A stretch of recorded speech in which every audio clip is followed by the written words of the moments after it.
Ladies and gentlemen, boys and girls, friends and family beyond the binary, hello and welcome to week number 1 of the spring season for NECC in Overwatch. My name is Warren Jungle God Hammond, and joined tonight on the mic by LaFon. How are you doing today?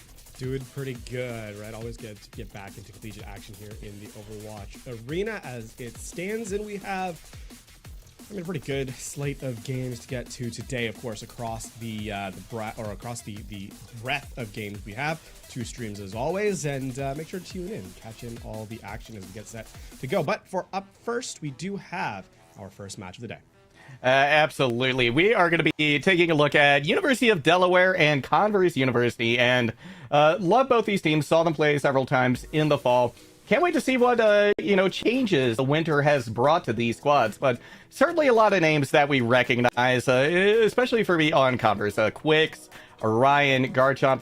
These are names that we've seen several times previously. Always deliver great Overwatch, great gameplay. In addition, on the side of Delaware, TVD Man, Zunes, Ricefiz, all of these players are fantastic. So gonna take a quick peek at the starting lineup though for each squad, and for Delaware at least we do have TVD Man, Sully SW, Zunes, Carter, and Steph. Yeah, and I mean, one of the things about having this winter season kind of stem in is that teams have solidified their presence in in team play, in experience. Teams have had some time to play together, and I think the quality of gameplay historically has elevated in the second season. So I'm super excited to see how Delaware performs. A couple of freshmen, obviously, and a good mix of extant players as well as players coming in for the first time. So definitely a chance for Delaware Esports, University of Delaware, to step up and I think have a fairly strong performance today. Indeed. And another thing that happens a lot of times over the winter break is some of these teams, they sign new players, right? They recruit, they bring in other people. There's a little bit of change to the squad. Not entirely familiar if that has happened with either of these today, but it's certainly something we're going to be keeping an eye on, see if there's any new faces, any new names moving forward. But let's take a peek now at the lineup for Converse and see who's going to be starting for them. It will be Hammer, Still Kiwi, Orion, Grapha, and Quicks starting us out. As we got to look through, I mean, Still Kiwi stands out to me, right? Still Kiwi has been a long-standing player in sort of this level of Overwatch, right? I think expectations for Still Kiwi on that support role is to be, a difference maker for this team, and a role that has had a couple of new characters added, in the lifespan of Overwatch 2. So a lot more flexibility opened up here, and between that, I think a player that I'm definitely keeping an eye out on. One thing that I think is interesting to note here as well, LaFon, is that Garchomp, who is traditionally their tank, is not appearing in the starting lineup today. So Hammer, who is one of their flex players, I'm anticipating they're going to be the ones holding down that role here today. So it'll be interesting to see how the team works around Hammer in the space that they're going to be creating today.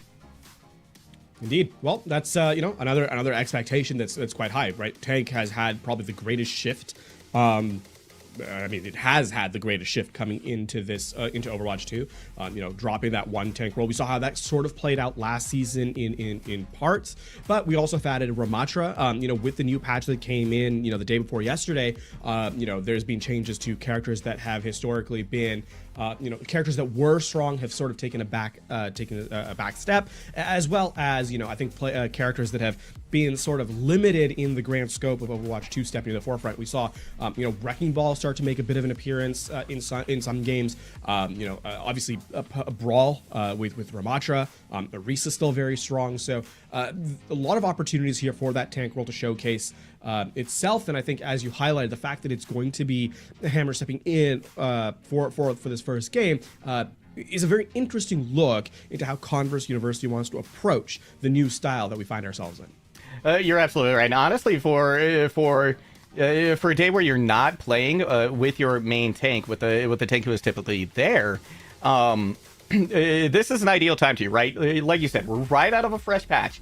So meta hasn't been determined. Meta hasn't been solidified at this point. So we're likely going to see these teams swapping around a lot. I'm anticipating a lot of kind of counter picks coming out here today as we get going. Now, let's see here. I am actually having a couple of technical issues. LaFon, wanted to check in with you. Okay, we do have the gameplay up now. Taking a look at Ilios well at the moment, looking like our first stop here today. Now when we get into the game itself, as we highlighted, a lot of opportunities to showcase different styles. Control being the starting map gives us an opportunity, I think, to kind of get a sense of where we're going for the entirety of the series, right? Very different play styles from map to or sub map to sub map, right? As we kind of highlight the 3 different points that are available, and yeah, definitely going to be intrigued as to what we're going to be treated to. Again, a bit of a learning opportunity for us, for the audience as well, because coming into a new patch, right, we're still looking for what is the strongest compositions to kind of make its way forward. Teams will now have had their first scrim blocks on this patch, not going via the old information that they were operating under, in weeks past. And so, yeah, definitely curious as to how this kind of evolves from now on.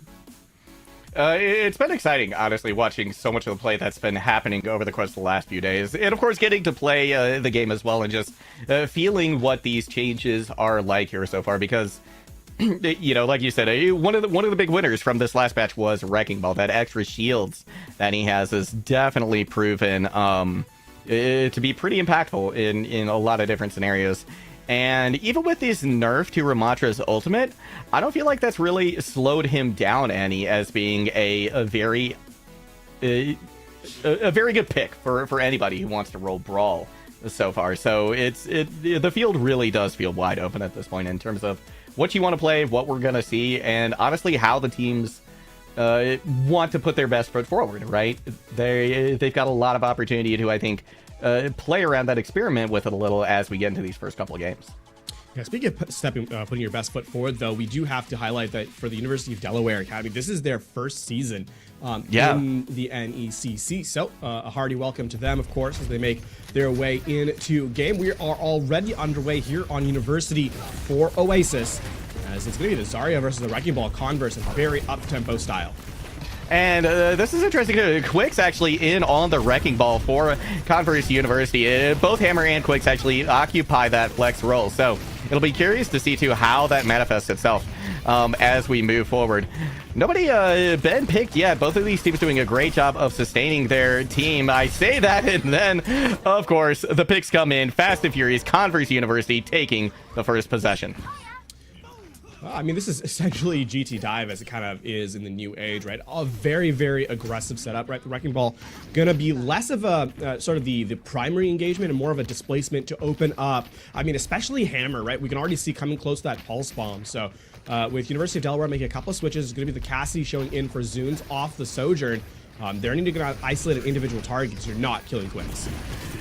Beautiful dash off the back of that slam from Wrecking Ball from Quicks. Hammer now taking an opportunity to see if they can find a target for their Pulse Bomb. Let's loose with it. It's going to be a whiff this time, but both DPS for University of Delaware taking quite a bit of damage here, and the minefield from Quicks does work overtime.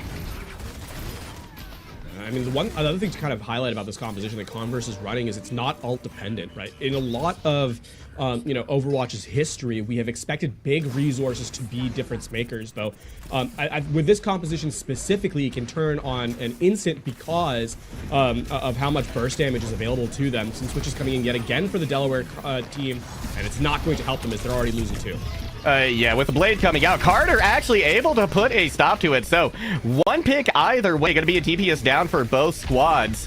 The fight now moving to the point. We got the Kitsune rush out from Soli as well. Going to give a big boon to the University of Delaware. Those Hellfire shotguns from TBD man working overtime as well. But Orion and Still Kiwi doing a great job of sustaining their team throughout all of that damage. But still a little too much for Delaware, or rather Converse, so they give it up. I mean, they do give up, but they take away a lot of ultimates from the Delaware team, and now they're right back into the thick of things. Absolutely. And with Grappa going down, though. Hammer's going to have to work a little bit harder to see if they can equalize here. TVD, man, now looking at the flank, chasing down Lucy as well. They go down low, forced to back out just a little bit. But still holding on to the point. Yeah, this is now going to be... I think this one you need to set up your DPS for success here. TVD, man, needs to get into the backline. Finding at least 2 players with this Death Blossom would basically end this fight in Delaware's favor. Gotta keep zooms up, though. Ooh, and that is not going to be what happens for Delaware. TVD, man, now looking potentially for that opportunity with the Death Blossom. Going to let it rip. Nice boop coming in. Quick's able to finish them off at the last second. Gets a pile driver onto Sully as well. And with the Delaware falling apart, they're going to have to be content with about 55% on the board. And I mean, critically, there is not going to be... the one thing here is you have to kind of find a way to win this fight fairly neutral, right? Using just one ultimate would be ideal. I don't think they're even going to get an opportunity. A big aggressive setup here with that minefield, and that's everyone from Converse finding the final blows. Yeah, this is just clean up crew now for Converse University. Carter tried to come back on the wrecking ball, see if they can stall things out, but this map is over. Converse University put up a great showing here, but University of Delaware absolutely had their moments, and for our first look here in NECC at them, I like what I've seen so far. Definitely impressive, right? I think obviously this is a tough composition to kind of start off facing down, right? All that hypermobility from Converse University for a first round is going to favor them. The chaotic setup that they have means that any mistakes that they make are sort of mitigated by the fact that they can take so many aggressive fights, right? The setup is much more frequent, and University of Delaware does not have the luxury of playing slowly, right? Trying to mitigate those mistakes. So now that they've maybe had that round to warm up, as you know, perhaps not close, but at least closer than 100-0, there is a real opportunity for them to turn the second round on its head. There certainly is. Already we see Converse taking control of the high ground. Carter tries to contest it for a moment, but forced off. A nice map control coming out from Converse University to start out as well. They've really kind of spread themselves out and looking to surround, which is exactly what you want to do with this wrecking ball composition. One TPS down now for Delaware. Carter looking a little worse for wear as well. Getting trying to drop back to their team, to the supports, make sure they can stay in mech, because well, the fight is lost at this point for Delaware. If they can stay in the mech, they can regroup quickly. Gonna be a full reset though, and again, this really favors Converse once more. That high tempo style, not as dependent on ultimates as some of the set pieces that University of Delaware are running, right? So I mean, expectation here: have Quicks get into the back line, have your Tracer and Genji try and follow up, and an early pickoff can quite easily snowball into more. And there is an early pickoff right away. Zoom's taken out. Hammer goes down low, but forced the recall out, so they're going to be all right. It's going to be TVD, man, who falls next. Grappa, the deliverer of that final blow. Kitsune Rush coming out now. Sully's going to see if they can maybe turn this around in their favor. Carter doing a good job of chasing down Grappa. Sully finishes them off, but the minefield is still doing a little bit more for Converse. Yeah, tragically, that's a big ultimate that's not available now for Delaware. They continue to make a different selection, or selections on their roles, on their characters, and that just ends up wasting their own time and resources. Again, their composition more dependent on those set pieces, on those ultimates, and without them in play, you're looking at a very awkward engagement. I mean, now the setup comes for the blade, and you don't have a defensive utility to block against it. No, Steph still doesn't quite have that Sandberry online. It is here now, but it's almost too little too late. There's already been 2 picks.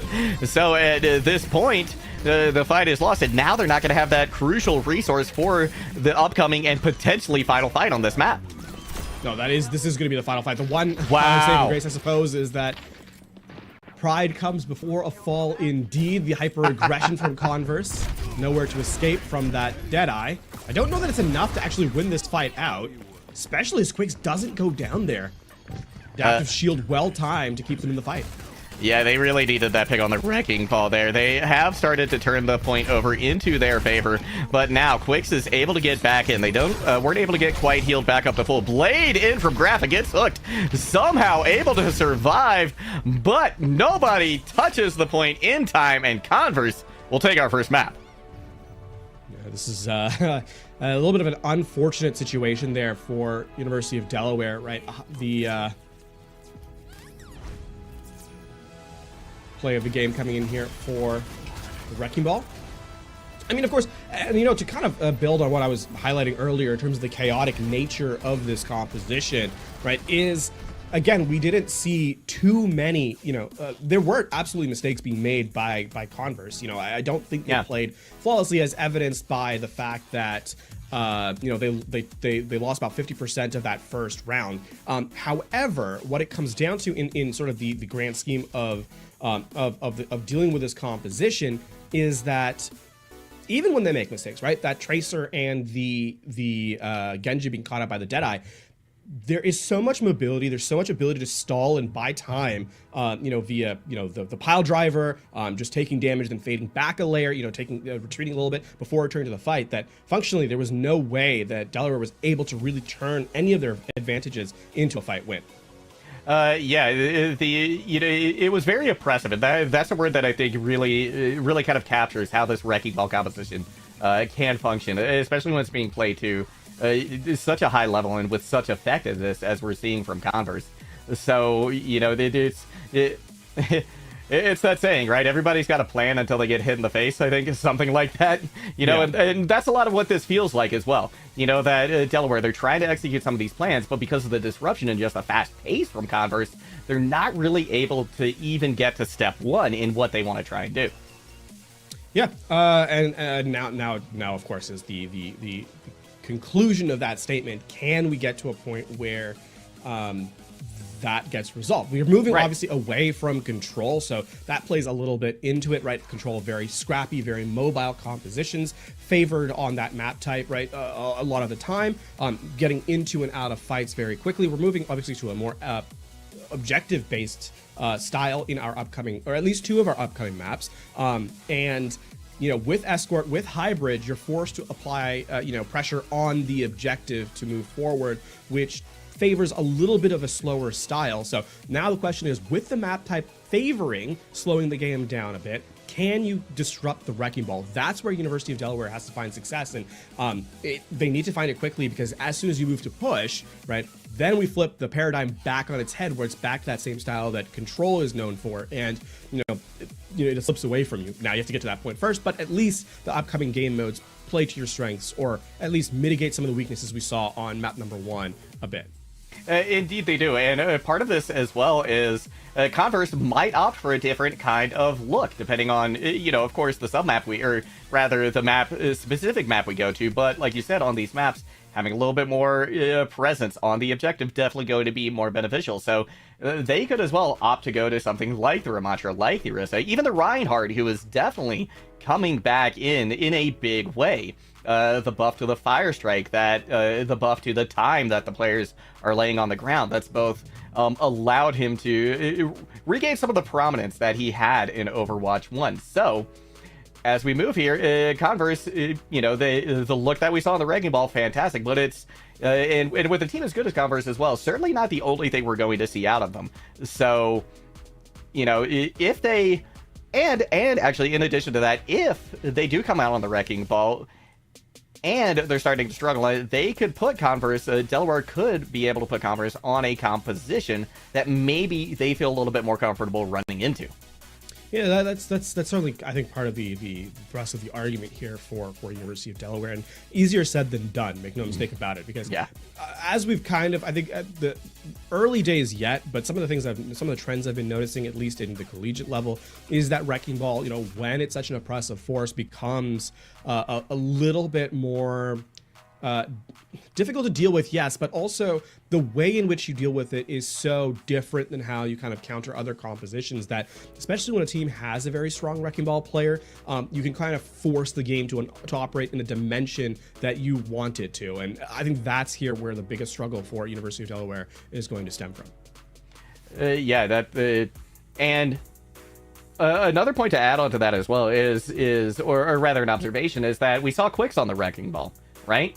And that could have just been because, you know, maybe Garchomp is around. Maybe they can play. Maybe it's just that Quicks has such a strong Wrecking Ball that they want to lean into that advantage. On the other side, right? And that, I think, means if they've got Quicks on the Wrecking Ball, they might not be as comfortable moving over to some of the other tanks that we typically see. So is there going to be that flex potential from Quicks or whoever they have running out on tank this time from Converse? We will be headed to Circuit Royale next, so of course, poke compositions almost immediately come to mind, LaFond. Yeah, the double sniper obviously historically strong on this map. Even, you know, if we think back to the heights of like the Junker Queen meta, if you think back to like places where Sojourn and Genji, you know, sort of as a duo were brought to the forefront. Even on that, you know, that meta, we saw a lot of snipers on Circuit Royale. Now, in recent memory, there has been more opportunities to flex away from those poke compositions. Teams like to run, you know, the hyper dive with, you know, double aerial threats, for example, a lot of Genji, but I think this is now Circuit Royale sort of evolving in real time, as many of the new maps that we have often do. And I'm curious now to see if that evolution continues, if we're going to go back to sort of that poke composition, or if teams will elect to, you know, just play a hyper mobile and sort of aggress on any immobile character, relatively speaking, right? Like a Tracer compared to a Widow. You're looking at perhaps a Tracer getting to the back line and finding a pick off there. Another thing too, to kind of piggyback off this idea of, you know, of the hyper dive, is there's so many different flavors of it, right? You can run out with a Winston, you can run out with a Diva, even if you really want to have some of that sustain on point, right? So these are absolutely options that we could see coming into play here for Converse. You know, maybe the ball doesn't work, maybe they need a little bit more point pressure. Sure, throw out the Diva, see if maybe she can be a little bit more survivable. Converse University look to be on the defense first. No surprise there. Well, I suppose one surprise. Quicks now moves over to the damage roll as Hammer takes their place back. And I mean, Converse University, not really surprised that comes in, right? Quicks, the Wrecking Ball, I think primarily in his tank hero pool. So Hammer gets back to the forefront. Yeah, this will definitely be interesting to see. Both teams seem to have agreed that poke is the way to go here, at least initially on Circuit Royale. And I like this aggressive turret just to get a little extra ult charge here from Quicks right at the beginning. We're seeing also a recent influx in Baptiste, and curious to see the Zenyatta as well.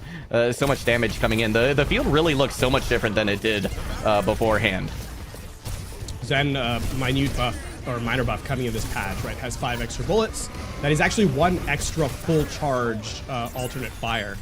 And the 5 orb, a huge part of Zenyatta's kit, especially this poke composition.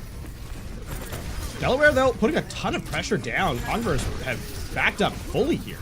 Yeah, they have. It has been a pick on each side, so one sniper down for both squads. So that means this fight is going to get a little bit more close range. We're going to see it transition to something a little bit more brawly here. Immortality Field has to be used by Still Kiwi to keep their team alive. I believe Sully used theirs as well.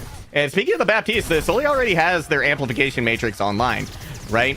We do see, though, Delaware backing off, or at least just maintaining this high ground for the moment as they get that amplification matrix up and underway. Still no picks as Converse just elects to kind of back off, but Still Kiwi turns that right around with an opening one onto the tank, which should shut down this push almost completely for Delaware. Yeah, unfortunately, Rice Viz got caught looking for Quicks on the off angle and ended up in a crossfire between the entirety of the rest of Converse's team, and no one in Delaware could really back them up. So it's going to be a reset coming in from Delaware, and tragically not able to build too much in terms of ultimates off that amp matrix, meaning Converse University going to have full control of this early part of this second fight. And with just simply that amplification matrix coming out from Still Kiwi, they can stall out this time quite a bit, right? Just plop it down right here at choke and keep everyone at bay. Zoon's going down means there's no more long-range threat. We see the swap over to the Ashe now. Immortality Field out once again as Hammer tries to get a kill with the Gravitic Flux. Doesn't find one, but the cleanup will be there in the end from Quicks. Now this is where disaster territory starts to kind of step its way forward here for Delaware, because it's been one ult rotation. It really has been one ultimate used to stall the entirety of this map out, right? Just the Gravitic Flux. And despite Delaware having the early pressure forcing Converse all the way back, they haven't actually won a fight. Now, outside the spawn, Delaware walk into an Ant Matrix. Transcendent's going to be right on cue from Orion, keeping Converse University up and standing. Steph forced to use theirs as well. TBD man trying to get some work done. Cut short by Grappa, but there is a pick on the other side. Beautiful Dragon Strike, though, in conjunction with the Molten Core. Going to clean things up, but there's no ultimates left for them. Only problem is 50 seconds left for Delaware to make any headway, and with that delayed elimination onto RiceViz, it's going to send them back quite heftily with RiceViz making a switch. I mean, it's only the Matrix available, right? The Ant Matrix available for University of Delaware, so it's not as if they're in a significantly better position resource-wise, and Converse still has control of this corner. Zoons is going to have to work overtime, I think, to get this Bob online, because while the amplification matrix is great, Bob really gets into kind of a win condition here. Immortality Field once again already used, as is the shield from RiceViz. So outside of this amplification matrix, not really a whole lot they can do to push forward. And in the meantime, TVD man goes down. 10 seconds left to go here on this initial push. Grappa finds RiceViz as well. Zoons, unfortunately, not anywhere close to getting the Bob online, and with that, Converse University has a stellar hold. And are now essentially half a point away from match point, as they only have to complete, half of the objective to take this map away. I mean, credit to Converse for delaying until they got a defensive position where they could set up a crossfire and enable the Torbjorn, right? One of the big issues with that Widow, with that main sight line, especially when you don't have the Widow, is you can't really put pressure onto the Sigma via both shield break and the threat that if you try and use shield management, that when the shield is down, the Widow is that much more of a threat. With the Torbjorn, in that defensive position, you can't really push, anyone specifically. And on top of that, anytime you try and get into an area, where you can set your snipers up for success, the damage crossfire is just too great. And, then at that point, you're stuck in sort of a mystery hero situation. You're not quite sure what you want to change to. And University of Delaware end up wasting their own time more than anything as Converse get that hold. I like that you brought up the compositional change as well, because I would have liked to have seen that happen a little bit sooner from Delaware. I liked the swap over to the Winston to see if maybe a different tactic could give them a little bit more success, but it felt to me like it was a little too little too late in this situation.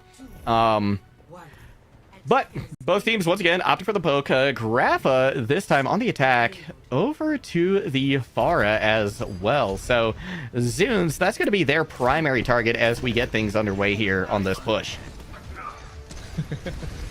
Grappa does not, in fact, get the heal they were looking for. I don't think it matters, though, because there's no one who really contest. You only need 1 HP to actually be a threat. Yeah, that's fair. I hadn't really thought of it that way, but you are absolutely right. Cart getting very close to completion here already. This is going to have to be a big hold coming in, but Grappa already has a pick down for Converse, and RiceViz goes down low, but fortunately gets a lot of charge onto their shields, able to sustain a little bit longer. No DPS now for Delaware. TBD man trying to make their way back as quick as they can. Hammer able to get another pick, and with that, Converse makes it a quick 2-0, putting themselves on match point. Indeed, they do. So, University of Delaware have their work cut out for them, as they'll need to reverse sweep. We get a preview as to what the next map is going to have for the tank roll, as they look like they're going to be switching once more. I'm glad this Indeed. final blow was not with the. I'm glad that was not with the hammer, right? We get the They were working good, for it. honorable support. Get the final blow there with the weapon. I mean, yeah, tough map for Delaware. The changes they made just a little too haphazard, a little too late, not able to close things out. And Converse, they get the full hold that allows them to puts them at match point rather. So. Yeah, definitely some big things need to be done here for University of Delaware to try and make a comeback in this series. We are going to have to wait and see how they are going to do that, because we're going to throw it to a short break, but don't go anywhere. We will be back soon with the rest of this series between University of Delaware and Converse University.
We are back and headed into game number 3 of this best of 5. We're going to be headed to a hybrid map next. If you have been paying close attention to the rules, you will notice that we made a slight mistake, sent ourselves to escort second instead of third, but we're going to redo it. We're going to go back to hybrid now and see what Delaware decides to go to.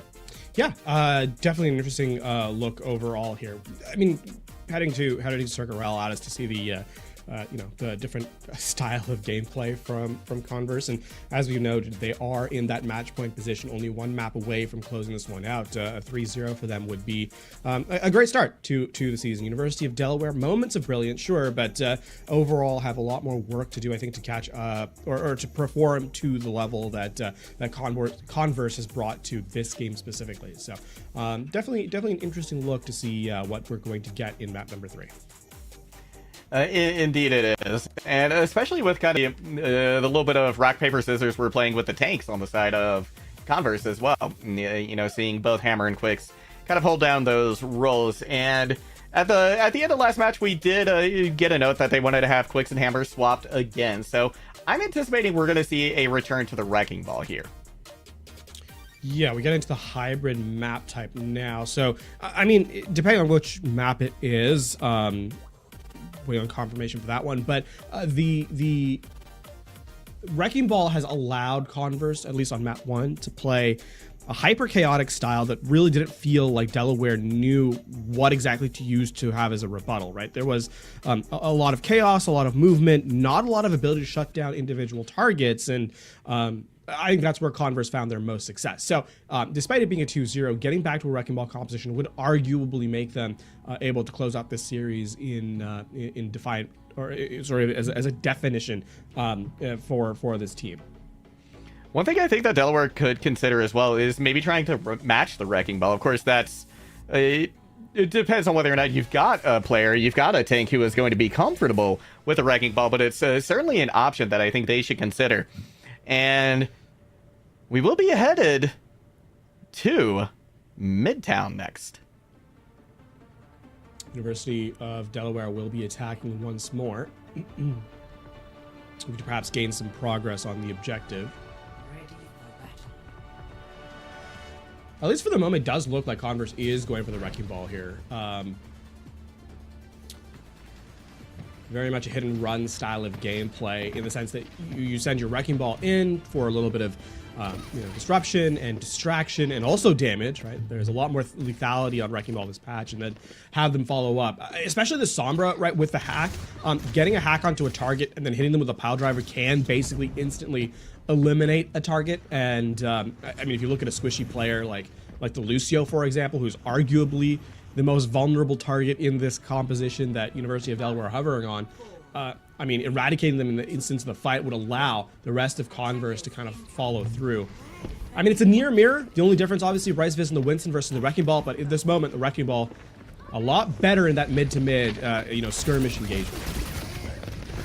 University of Delaware wasting no time getting to a point of a very aggressive push coming out from them. Almost have one tick on the board. Quick's going in to see if they can stall things out just a little bit. Hack goes out onto them. Carter unable to get a whole lot. Now Hammer and Grappa forced out just a little bit. Very low health. Orion falling low as well. Quicks once again hacked. Hammer trying to find a target, see if they can get a pick on board. But in the meantime, Delaware has actually gotten one pick already. Still Kiwi going to get that first elimination. But this has already been a fantastic showing from University of Delaware, and in fact, TVD Man continuing to find success. This point could be flipping over relatively quickly to Delaware. Yeah, with no trace of the burst damage for Converse simply isn't there, and with no support either, with Orion having been taken out, there's just no damage throughput. Sorry, there's no healing throughput to couple with it, and University of Delaware basically outlast their opposition. Just better target selection from University of Delaware and Converse. Basically invisible in that fight. We'll have to reset and look for a second point hold here. Fortunately for them, this being such a hyper mobile composition, they're going to be able to do that relatively quickly. We already see a pretty forward position, though, gained from Delaware, so they're aware of this as well. Both tanks diving in now, so it's going to be up to whichever team can kind of execute on this engagement a little bit better. Sully with the Coalescence trying to deal in as much healing and as damage as they can. Unable to necessarily get the pick that they wanted, and now Orion coming back in with the help of Hammer, able to get a couple picks, and that should be Converse University stabilizing. Yeah, the delayed Coalescence there meant that there was better sustain, better healing on Converse's side, or at least more delayed, meaning he came in second. The other thing too is Converse have made a switch. They no longer have the Sombra. Graphic going over to the Reaper means that RiceFizz has to play a little bit more passively to be, careful around the burst damage in close. Even with that hack not in place. So, look at Delaware perhaps to try and set up an EMP and have a dive selection after that, but a lot harder to execute on the high ground. It certainly will be, and there comes the EMP. Hits 3 players. Death Blossom in from Grappa, though, shutting things down, turns the tides almost immediately, and gives Converse University another hold. Critically, it also denies the value of the Primal Rage. It is 2 ultimates used by Converse, but, it's traded in kind, and like for like here, I think favors the defense as well. Oh, wow. This is an awkward fight for the Tracer. We'll get the Translocators. The Sombra's dead. Oh, wow. Just a delay is on University of Delaware's side. Giving up the dive composition now as they go to the Orisa, and can't afford to lose any players. You cannot afford to be staggered out at all with University of Delaware here. Especially considering their DPS got back to the fight, got back to the equation a little bit later, too. Sully gonna go ahead and start things off here with a Coalescence, see if they can get a little bit of progress made, but a Minefield gonna stop them, split the team quite effectively as well. Sully does get the pick onto Grappa in the end, now chasing down Kiwi as well. If they get that pick, this push should be handily in favor of University of Delaware. Now the question is, can you convert this into a point capture? It's still 2-4. The fight's not really over, is it? Right? Wow. With how quickly Converse University respawns and moves, they're right back in the thick of things. They are, and with Orion now once again using that Coalescence second, able to push back in, take control of the cart. No picks coming in yet, but then Grappa had something to say. This is going to be the actual fight win here for Converse University. Those hit and run tactics I talked to the start of this map continue to make their presence known, right?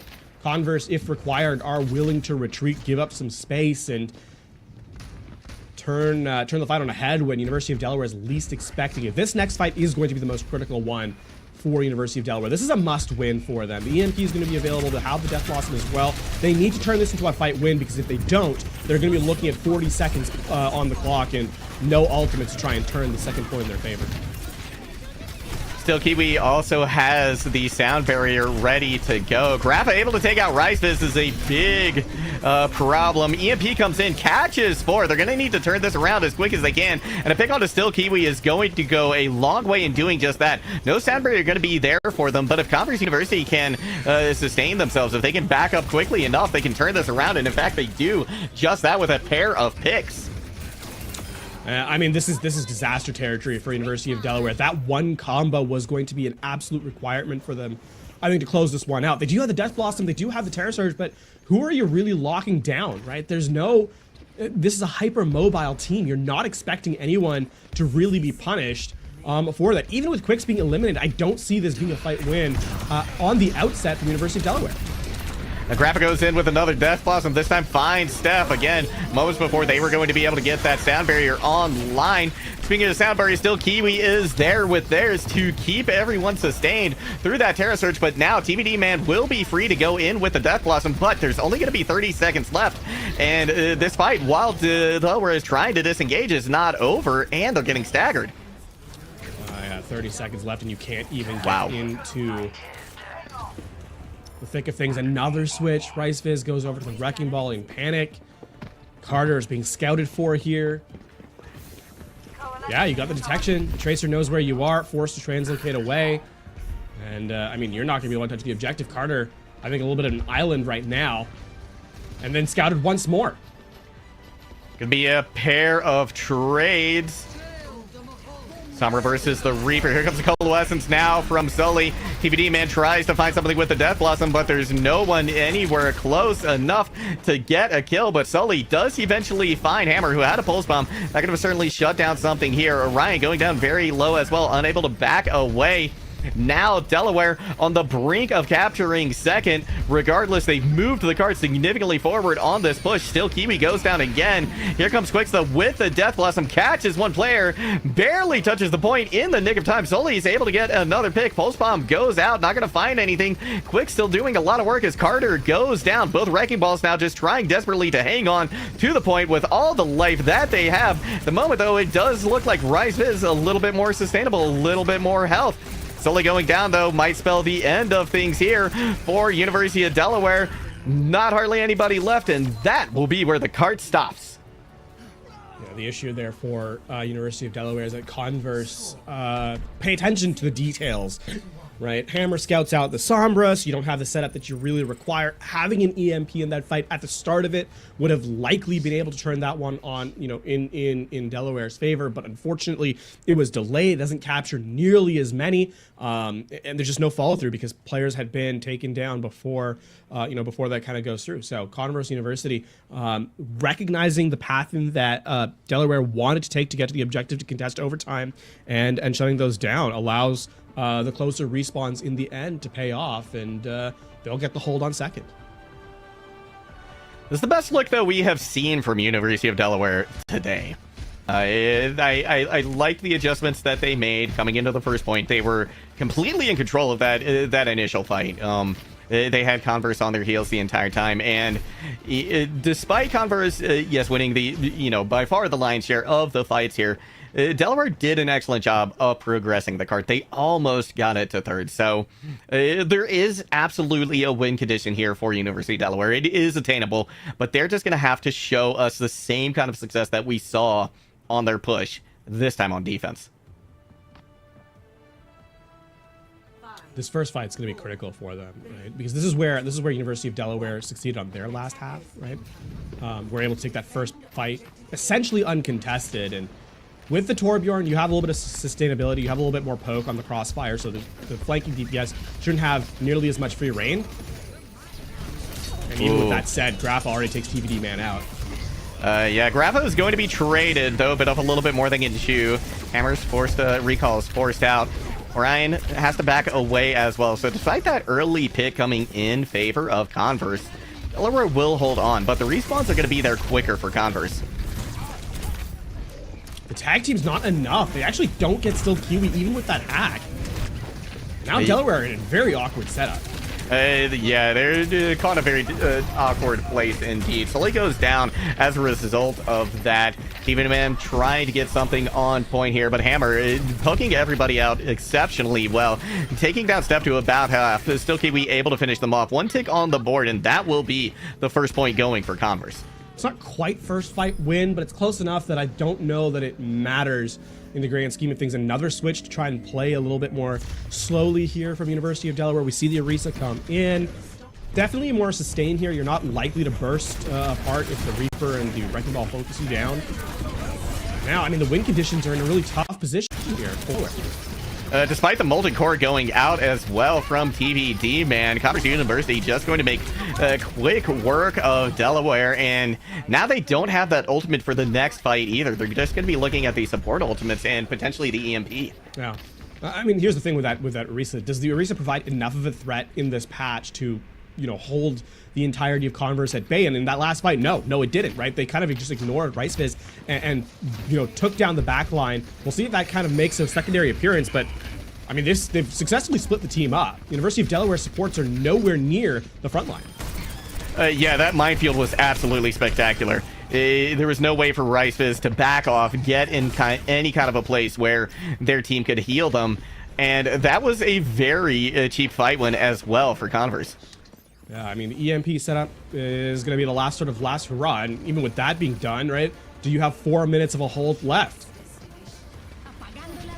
Here comes the EMP. They're going to only catch Orion at that. Still Kiwi able to get the sound barrier off. This is the do or die moment for University of Delaware. And with TBD man down, both support ultimates come out. There's a Terror Surge just about to get online here. Carter very low as well. Grappa with the Death Blossom tries to get these finishing blows. Instead, it is going to be Reismas using that Terror Surge just to sustain, just to stay alive.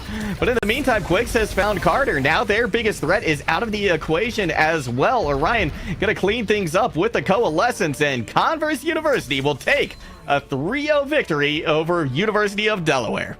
What an opening day for Converse University. They'll start off with a win here in the Legends Division. Quicks comes back onto the Wrecking Ball, comes back into the highlight for this game. And, I mean, a tremendous performance across the board from Converse University, right? They weren't, again, that hyper mobile composition just didn't have a ton of solutions for Delaware to kind of build around. And I think one of the things too is that who are you punishing on that roster? Who is like really the target to go after? They're so mobile, right? They've got a lot of the characters have either a lot of burst damage or, you know, getting away from the thick of things, you know, entirely disengaging. Think of the Moiras, you know, the Fade, she gets completely out of the fight, and your composition doesn't have a lot of tools to hold on to the objective and force the other team to come to you. So Converse, they make the most of just their compositional advantage and never really allow you know, University of Delaware to be in this match, and a well-earned 3-0 victory. Certainly was. Nothing, though, I think, unusual from Converse. A very strong team was last season, and looks like they're making quite the entrance into the spring semester here at NECC. We're going to throw it to a break, but don't go anywhere. There is more Overwatch coming your way very shortly. See you all soon.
We are back. It is time for more Watch 2 action here in the spring season of 2023 here at NECC. My name, Warren Jungle God Hammond on the mic once again with LaFon. Are you ready for our next matchup? Indeed, indeed, and I mean an exciting one as well as we get set to our second game of the night. University of Ottawa, actually pretty close to where I am, interestingly enough, and of course taking on Ohio State Scarlet. So the battle of the deep red teams, I suppose, here in this particular one, as we get set to kind of go through. Starting off in control as always. Let's take a look at the teams, though, before we begin and sort of the rosters in that regard. Starting, of course, with the University of Ottawa Esports. And, I mean, again, in this Legends division, I'm expecting some pretty high-level gameplay. As am I. And one thing, too, about these two teams is they both have a lot of flexibility in their roster. Each of these teams, I think, has 8 members on their team. So Ottawa Garnet going to start out with Nut Goblin, Ice Volcano, Gurgs, Norman, and Supreme. And, piggybacking off what I just said, too, each of the roles for this team in particular has redundancy. Right, so they can swap anybody out in any of these roles if they feel like there's going to be a better fit, given the matchup they've had so far against Ohio State or the map. Yeah, exactly. And getting into it, right, first week, actually, for us as well here at the NECC, first games, in fact. So a lot of expectations need to be set and met before we get into the later stages of the season, right? So, yeah, to that point, I think we're also going to see, perhaps not day one necessarily, but the growth throughout the season is going to be a big part of this. And, yeah, definitely the expectations here are, there aren't really any set right now because of the fact that it's day one for us, and so really I think that there isn't much pressure for either team coming into this. That's true. This is and again, we talked about it before, but given the fact that we're hot off a fresh new patch, right? So there's going to be a lot of experimentation. There's going to be a lot of poking and prodding in a way, and the team's figuring out exactly how they want to move forward. But let's take a quick pick at Ohio State. Gonna be starting out with Eski, Lava, Nami, Performance, and Farthi. Once again, this team a lot of variability, a lot of room to swap people in and out, a lot of redundancy. In this case, though, Lava, the only one who typically plays tank primarily. Sockdology, who is not a part of this opening lineup, gonna be the flex player across all 3 roles. So, definitely still a little bit of redundancy, a little bit of variability, but more so they've got one player who can just slot into any space and do everything, anything that comes to mind, anything that the team needs.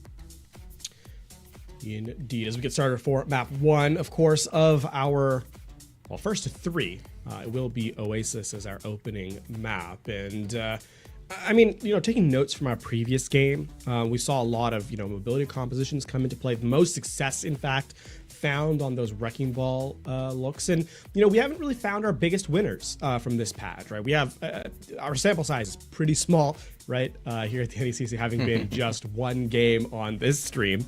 Yeah, no, I'm definitely interested to see how these two Legend squads end up reading, sort of the map geometry, or sort of the meta composition to kind of take forth. And if it's, if there is a singular meta composition, or if it does play into, stylistic preference more than anything. That's true, and I anticipate these teams, they're going to run out with the stylistic preference, at least to start, and then kind of take stock of things, see if they need to make any changes. Going to Oasis University first means that we're likely going to see a lot of Brawl coming out here, and that's being reflected at least a little bit, at least somewhat, in the picks that we are seeing at the moment. Lava is going to be on the Ramatra, so starting out with a definitely more brawly look for Ohio State, whereas Knuckling is at least on the Wrecking Ball. The rest of the composition doesn't necessarily scream that hyperdrive that we saw before, but certainly aspects of it. This is, of course, going to be the indoor map of University for our opening phase, so a lot of close quarters available, and indeed, it looks like that is going to be The thrust of the compositions at play. Going to be the Orisa versus Ramatra, and Ohio State Scarlet definitely have the advantage should you get in close, but certainly easier said than done as Ottawa Garnet takes this mini health pack control. Ottawa just kind of cutting away from the damage at the moment, letting a little bit of time expire so they can get back some of their cooldowns. Nut Goblin just taking a bit of damage there, not necessarily too quick to get out of that damage, just helping Supreme and Ice Volcano build towards their ultimates. Both Kirikos at this point kind of matching each other in terms of ult percentage, and doing so very, very quickly. Lava going down relatively low, though, forced to back off just a bit. Supreme try to get in a little bit of poke damage, while Nut Goblin once again just kind of keeps point at bay. A lot of damage comes in. Supreme forced to use the Suzu to make sure their team stays alive, but it's not going to be enough to save Nut Goblin, and with that, Ohio State takes first control of the point. The big thing about this composition of the Ramatra is that the win condition, or sorry, the window of sort of engagement is the Nemesis cooldown, right? That is the biggest sort of utility you have as a tank, and while Ottawa Garnet was able to force it out early, they weren't able to capitalize on the cooldown being used, and so Ohio State Scarlet were able to turn around the fight in their favor. Soon a rush coming out from both squads. This time it is going to be Ohio State Scarlet getting the lion's share of the kills, but Ice Volcano with a huge environmental kill. This means that Ottawa can actually push back in. It's looking even 3 members from each side. Now it's going to be Nami taking a lot of damage, forced to back away and give up control, or at least some percentage towards control, to University of Ottawa Garnet.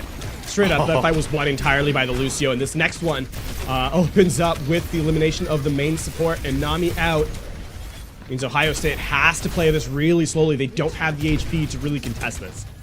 Performance almost gets a little bit of work done there, finding a lot of damage through that overclock, but never enough to really get a pick. So reset happens. Ohio State has to try it one more time, but this time they've got a few ults at their disposal. They do. I mean, you'd expect the Annihilation to kind of be the opening gambit, right? It's kind of the biggest tool you have available to you. And Lava taking so much damage on the entry. It's a good rotation, though. Nemesis brought forward. Expect the Annihilation right after it wears out. Rail shots coming in from above. There's the sound barrier from Ice Volcano. It's going to make Lava think twice about using that Annihilation. Does come in eventually. Nut Goblin with the sustain, with the Terra Surge to try and stay alive right there. Sustained through that Annihilation. Eventually does go down, but big push out onto the point, starting with that pick onto Norman, is going to give Ohio State the point once again. It's actually relatively calm, or measured, I suppose, response by Ohio State Scarlet. They don't over panic once the Annihilation gets nullified with the Terror Surge. They actually just kind of bide their time and don't spend, which means they'll be able to mirror this Kitsune rush as Ottawa Garnet has switched over to a Ramatra of their own. Supreme lets loose with their first Nami response moments later in kind. Deadeye from the flank. Gonna cut Ohio State practically in half. Performance does get a consolation prize and a pick onto Nut Goblin, but point flops back into Ottawa's possession. That consolation kill actually is going to end up being a big difference maker because it opens up this overclock here, and there's no defensive utility to stop it. Just as quick as Ottawa gets the point, they are losing control of it once again. Excellent play coming out there from Performance. Yeah, that's an overcommit by Ottawa Garnet, not respecting the lethality of the composition that Ohio State is bringing to the table. And, I mean, they lose presence on the objective that they didn't need to. Now, I mean, last fight, Territory, Ottawa Scarlet doesn't have anything to really take control of this objective. Last fight territory here for Ottawa. They have to come away with a fight win here, and a great way to start it off is with a pick onto Eski. 95% and counting. Lava gonna fall shortly thereafter. As long as Garnet plays their cards right, they will be able to take control of this point and stave off defeat for at least a little while. Still, this is not great because they haven't turned the fight back in their favor, and this is just progress that is not being earned to their own ability to close it out. And with that elimination onto Nut Goblin, I mean, Ohio State Scarlet can walk back in, and Performance nearly another overclock. The last one was so big at winning out the fight for them. Beautiful sound barrier coming in from Ice Volcano, allowing Garnet to just push onto a point with impunity. Norman striking with the Death Blossom right after everybody was grouped up and cleared because of the Deadeye from Gurgs. This is now last fight territory for both squads. Farthy coming in with a big pair of picks. They've got the Death Blossom, but they're taken out. Now it's going to be dueling annihilations, but Ottawa Garnet able to turn this around. Nami not there anymore, and Ottawa, in the end, will take the first sub-map. Very, very scrappy opening round, though, from both our squads. I think there is absolutely elements of risk being taken by both teams that perhaps if reduced would not actually make them less capable of winning the map, would actually elevate their win percentage opportunities. So very, very curious as to if those extremely bold plays get dialed back here in the second round, because that was a very, very close opening gambit. It really was. Both teams played extremely well. I think recognizing a lot of the opportunities that presented themselves. We've got a much different look coming out now from both of these squads. This is, since we are here on City Center, they're recognizing the map geometry, the layout of things. They are going for the full-on dive. Big difference, though, going to be Nut Goblin on the Wrecking Ball and Lava with the Scientist, with Winston in tow. This high ground being hotly contested at the moment, but Tracer, Farthy already on the point, seeing if they can gain a little bit of map control that way instead. Nut Goblin has dropped down. Now taking a look at that backline, Suzu's got to come through, ensuring Nut Goblin doesn't get any of that juicy ult charge. Forced to back out, almost cost them their life, and in fact still may, as they are not letting up. Because of that chase, because of that overcommitment from Nut Goblin, Ohio State will take first control. Yeah, you need to have a little bit more of the roll through from the Wrecking Ball needs to have more disruption on it. We actually didn't see the Fireball placed the Fireball mode be applied to the Wrecking Ball on that engagement, so there was no damage for Norman to kind of follow up on. And I mean, Ohio State in the neutral, meaning when they're not actually using any abilities, just have more damage throughput than what you Ottawa Garnet brings to the table. Goblin once again taking quite a bit of damage. Ohio State has done a great job, I think, of focusing them down, making sure that they're not getting a lot of value. But in the meantime, Gerg's opening things up for Ottawa. Ohio State gonna try and stall this out as long as they can. Lava on the point now with that big health pull, with that shield as well. Point does eventually flip over, but and in fact, Lava does go down too. So this is looking pretty good for Garnet at the moment. Performance trying to get a little bit of work done, though, with that overclock, finding a couple of kills. And as it flipped, it is looking to go the other way once again. Very much a seesaw in this respect. And you Ottawa Garnet not respecting the lethality of some of the characters that Ohio State Scarlet has at their beck and call, and sometimes overstepping their bounds just a little bit. We saw that in the first round, and yeah, again, shows up. Gerg steps too far forward, and the railgun gonna continue to put pressure. Yeah, Performance has really had just about free reign here so far today. That's almost been really the difference maker in a lot of these cases. An excellent duel there from Farthy. Norman just caught completely unaware. And right now, Scarlet is looking good with 4 ultimates, though Ottawa Garnet not too far behind. Gergs is going to get theirs. Yeah, execution is going to be of importance here. Can't overspend. And you're looking at perhaps Farley to just kind of close things out. And here we go, every support ultimate on the board in play at the moment. Death Blossom from Gerg's going to be booped away. Excellent play there from Ohio State. So not going to find any value from that, but Nut Goblin does eventually get a pick. Pulse Bomb going to be a whiff this time from Farthy. Norman still holding on to theirs, desperately trying to find a way to both stay alive and get some of this damage in. Ohio State looking primed to take this sub-map, though, as a pick on the Nut Goblin means things are going to get a lot harder. But big strike back there from Norman, chunking down a lot of lava cells. It's not going to be enough, though, but here comes Performance once again with the rail shots. They've got the overclock, too, and in fact, they're going to be able to come back in, secure this point, and even this at 1 sub-map apiece. Compositionally, I think Ohio State recognized where their win condition lay. Didn't overcommit in this round nearly as much as did in the first one. Perhaps some first map nerves coming, under their control here as they move into the third point. And even with you, Ottawa Garnet, switching over to the Winston, they didn't have, it was a little too late. They didn't have time to actually execute on an engagement, get into the backline, lay down a bubble, block off healing, isolate a target, and take them out. And Ohio State Scarlet, snowball their early advantage into a round win. We'll see if they can convert that momentum here as we head into Garden for our third and final sub-map of Oasis. Both of these teams opting to, again, stick with this more dive-based composition, or at least dive-based tank. Ohio State Scarlet, with a little bit of a brawly look, considering they've got Farthy in tow. Both teams now meeting on that high ground, always hotly contested. Very, very important for them to get control of it. Nut Goblin once again going down low, and that's kind of been a recurring theme here. That's causing them to have to give up a lot of space here, go back and use some resources to try and stay alive. Supreme doing a good job pushing up out on top, forces the teleport out of Nami as well, who has gone down low. Another engage onto this high ground. Point is open now, so somebody has to keep presence at all times. Nut Goblin does go down once again. Performance, again, going to be the difference maker here over and over. Ohio State really rallying behind this Sojourn player right now. Here's why we're seeing why Sojourn is still a mainstay at the upper levels of gameplay. The mobility, the sustainability of the character, and the burst damage that you're able to provide makes you a threat in the mid-fight, right? Performance has, since the second round, really been sort of a difference maker for Ohio State Scarlet, and now as they reset, Uwater Garden has to find a way to sort of shut down this Sojourn from afar.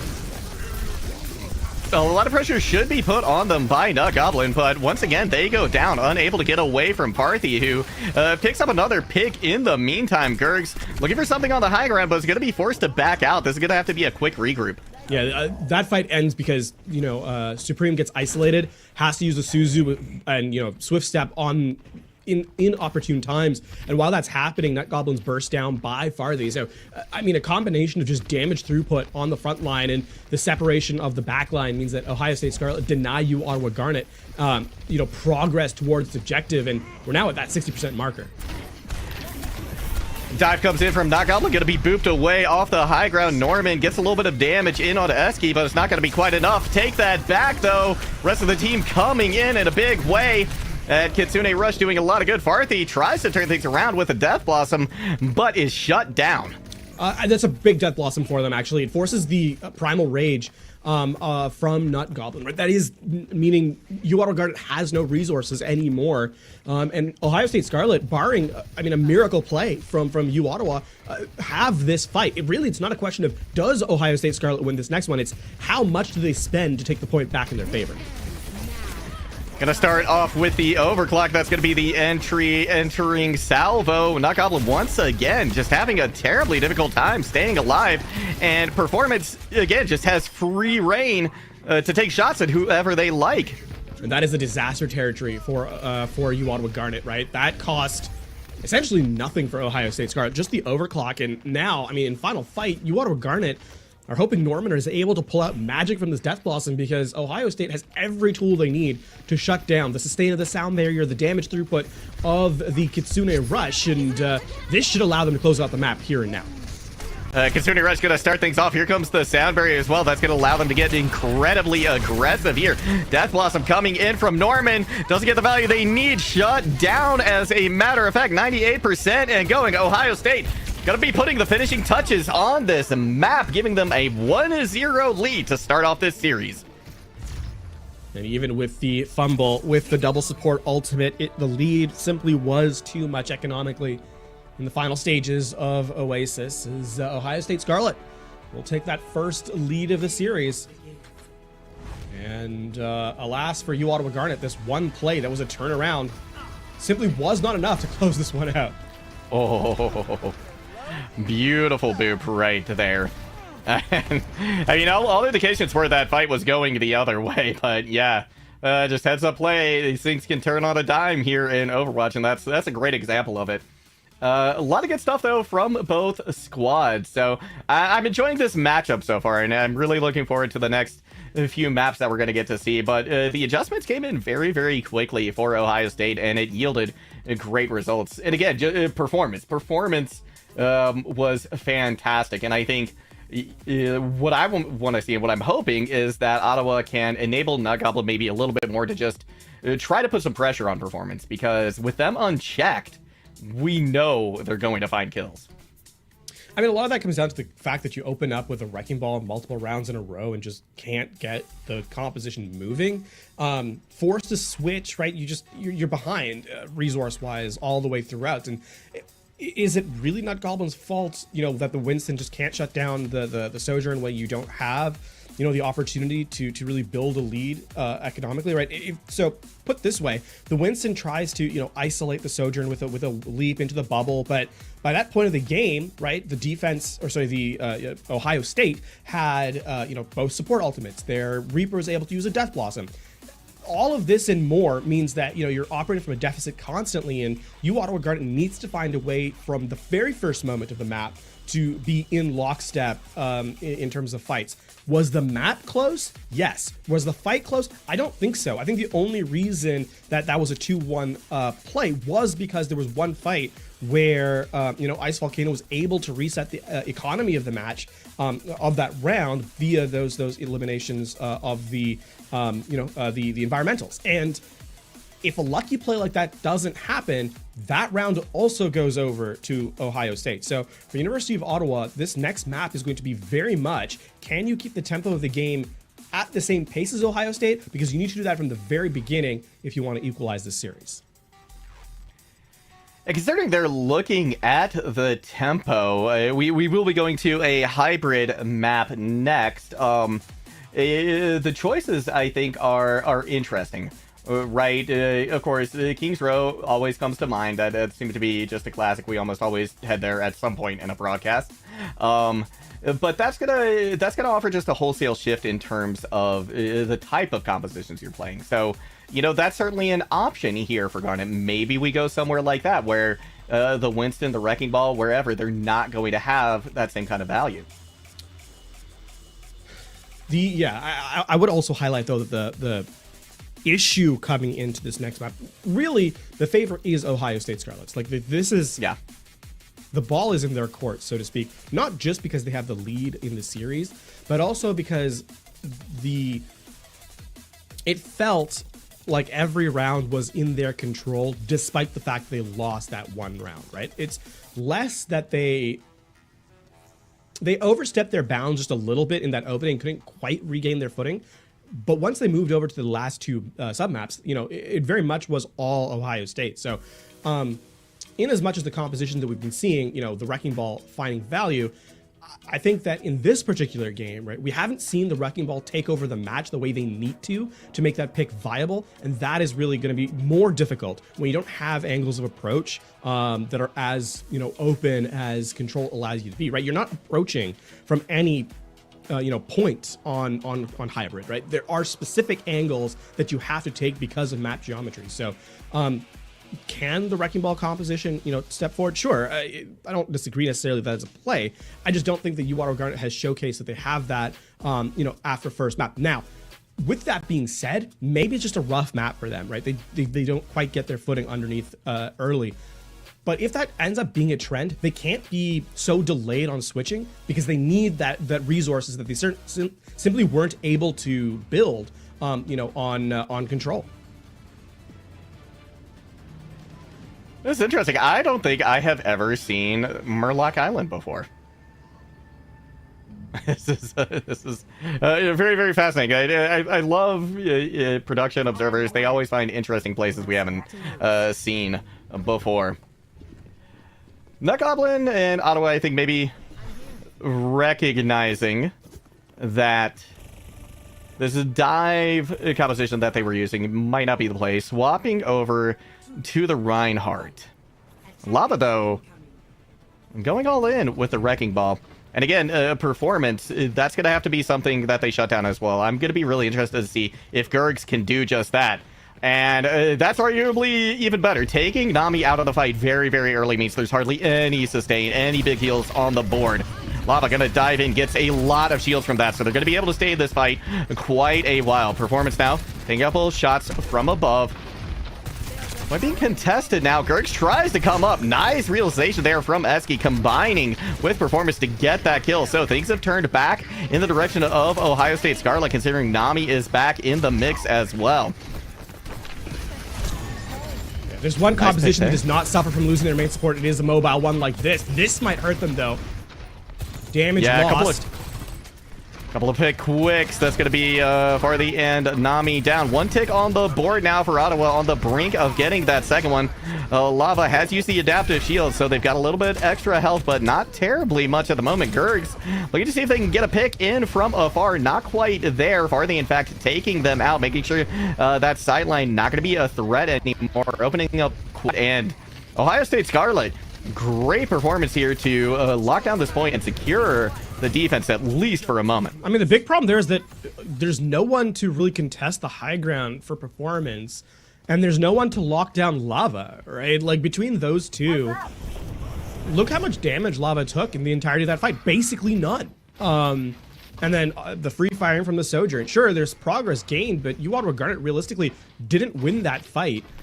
And they're going to need a little bit more explosive performance here. And they didn't even build up any meaningful resources, despite the fact they were in an advantage that entire time. Big minefield coming in. That's going to be Nut Goblin getting out of dodge as fast as they can. Unfortunately for the rest of Ottawa Garnet, the same can't be said. All the picks come in.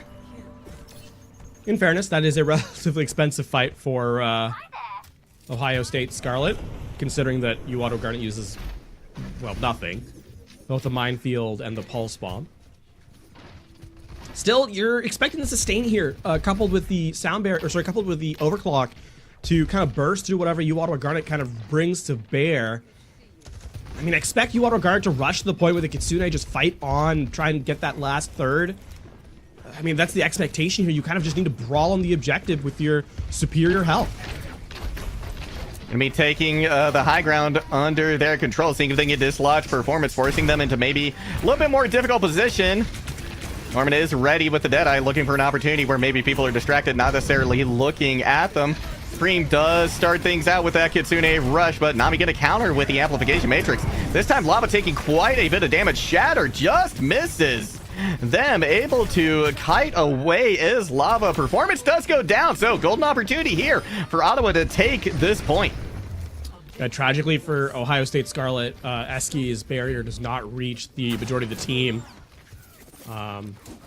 They just don't have any HP, right? Like, you're not fighting on the objective into an Earth Shatter with no health to your name, and even with that wasted Earth Shatter, it's not enough to kind of like buy space on the objective. So, not quite the hold they were hoping for, but still a remarkable performance as they break it down to the overtime marker. Ottawa Garnet make a switch now to a Sigma, as Nut Goblin looks to try and control high ground here.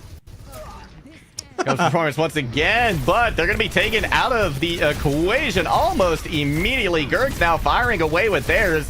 Says, you know what, I can hit some rail shots too. This just sort of is a handshake reset. Both overclocks used. It doesn't really get enough eliminations to be justified as a fight win. They will control high ground, will Ottawa, right? So that's actually a benefit here. Get your hit scans on the high ground, force Ohio State Scarlet to a more awkward setup, but with the payload moving forward, I mean, you expect the minefield here to be disastrous for Ottawa Garnet. Dropped right behind them on the cart. Right behind the cart, rather. Lava unable to get any picks with it, but a nice zoning ultimate nonetheless. Are they going to be a whiff with a pulse bomb? So now both of the win conditions really kind of out there for Scarlet. But it's going to be a pick either way. Not going to be enough, though, as Ottawa Garnet will eventually take this point. Farley's going to make a change here now from the Tracer to the Genji. So the last second contest still continues to go through. With the elimination to performance, though, you'll have to give it up. And that's a really clean second point for Ottawa Garnet. That's the kind of point they needed, actually, to get themselves back into Blizzard World. And, I mean, a lot of that comes down to the fact they separate the supports from, well, everyone else. And there's no way to heal the people trying to contest. And with that, the DPS can't really get their feet under them. So Ohio State Scarlet will have to go back to the drawing board. And part of that includes resetting your tank as you now move Lava over rather to the Winston. Farther also onto the Genji is an interesting look too. Of course, performance still holding down that Sojourn as to be expected. Comes the Kitsune rush from Supreme, right though immediately Gurgs is picked off. It's going to be a sound barrier keeping the rest of Ohio Scarlet alive through through the ultimate from Nut Goblin. Performance does eventually go down, so Ada, again, doing a fantastic job of just pushing forward. Nice accretion as well, gonna convince Farthey to back off, back away. Yeah, just hover around the corner for a second, just in case Cassidy tried to pull the trigger early, but no dice. A lot of ground being gained, though, by UR Garnet. There certainly is. As soon as they cracked first point, they haven't really slowed down tremendously. Could be one pick either way, though. So Ohio State Scarlet beginning to find their footing here. Nut Goblin actually able to get out in front of Nut Goblin, push them back quite significantly, but the respawns are there relatively quickly as well. I mean, this is going to be a critical sound barrier for UR Garnet. They can survive the wealth of damage through put here. Before Lava can get the Primal online, the damage comes in. Ice Volcano using that sound barrier early means Farthey can now try to get something done with this blade too. A lot of damage going in, but only at the very end finally securing a kill, but it is going to be enough for Ohio State to regain control of the cart. That overclock being committed is actually very big for UR Garnet, because now sort of the favor of the economy swings back in their hands. Expensive for Ohio State Scarlet. So, I mean, for UR Garnet to close this one out, to kind of capture the final round. Overclock, you've got the Gravitic Flux, and the Kitsune Rush. Any combination of these should be able to overwhelm Ohio State Scarlet, and it really comes down to execution now for UR Garnet. He does have the sound barrier ready. Gurg's gone ahead and used the overclock.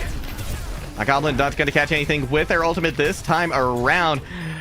The Scarlet does a great job of sustaining themselves through all of that damage. They did spend every ultimate, though, but the same can just about be said for Garnet. Yeah, no, that is a disaster for UR Garnet. The fact that they were able to withstand that much damage with just the Primal Rage and the Sound Barrier, and they cost UR Garnet everything. I mean, that was the fight that they had to win. Now they have nothing here for this haphazard dash to the point. Oh, but Eski going down is a big deal for Garnet. The dead eye that Norman has could be put to great use here, especially when it becomes very difficult for Ohio State Scarlet to try and back up out of its way. Still, I mean, in terms of a fight winning condition, you're standing out in the open. There's a lot of resources that have to be put into keeping you alive.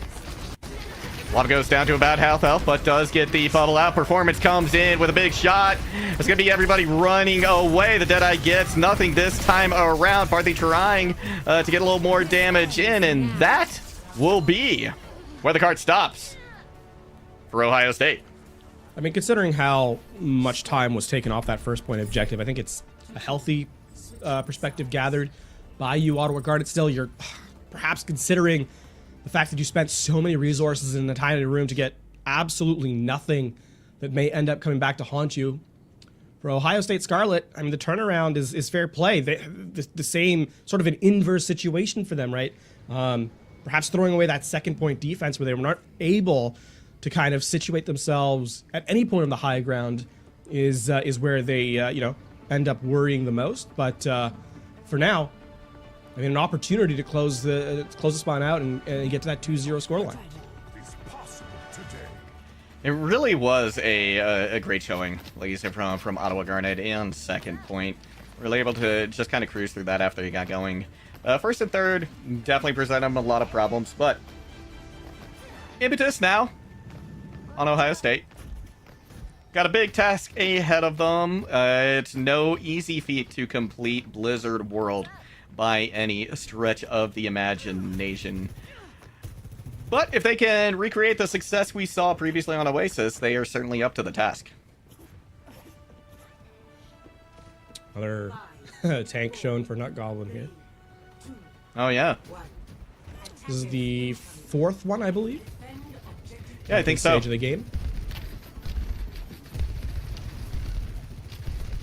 Still, Ohio State. You gotta look for that dive with the the bubble being put down to block the support's line of healing. Not gonna quite do exactly that this time, but does give Ohio State some nice positioning. Forcing Ottawa off of that high ground. Gonna be much better for them to stage this approach. Lava going into the back line now. Performance realizing somebody behind him. NECC going down very, very low. Tracer trying to see if they can get something going. Forced a recall, though, which means Performance doesn't have to worry about their safety too terribly much for the moment. Cougars now hanging on to that mega health pack, making sure that Performance can't fully commit all of their attention to the point just yet.